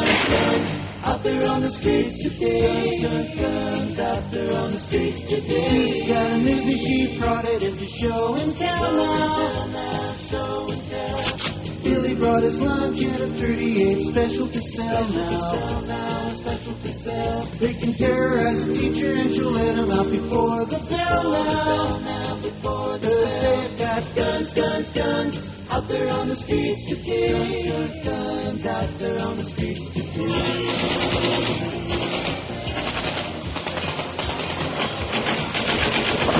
Boys and girls, you can make like a green beret now. A green beret. Be the first kid on your block that the cops come and carry away now. So what if Johnny can't read? He can still join the NRA now. So if they've got guns, guns, guns, they can all blow each other away. Guns, guns, mayhem. Yeah, they've got guns, guns, guns out there on the streets today. Guns, guns out there on the streets today. Well, that's bad. I can't believe I came up a minute short on the back timing. Have I ever done that before? Can you believe that? I believe it. But you're all excited. Came up a little bit short. Well, I guess so. So, yeah, we did tell Ricky to get a life and move on with your life, Ricky. Ditch the bitch and move on. And cut the crap. Now, did you send him a nice message and tell him, I did. Keep your chin up. That's what right. they always tell me. Keep your chin up. And keep your guard up, too, while you're at it. Keep your guard up. Keep your right guard and your left guard up. Oh, yeah. Right. And also keep your rectum, but not too high. Not like a jockey. You ever notice how the jockeys, the first part of the race, their ass is straight up in the air like that? That's for aerodynamics, I guess. When in doubt, air it out. Is that what you're trying to say? I always say air on the side of caution. And we got 1,026 votes, but who's counting? Bye, bye, bye!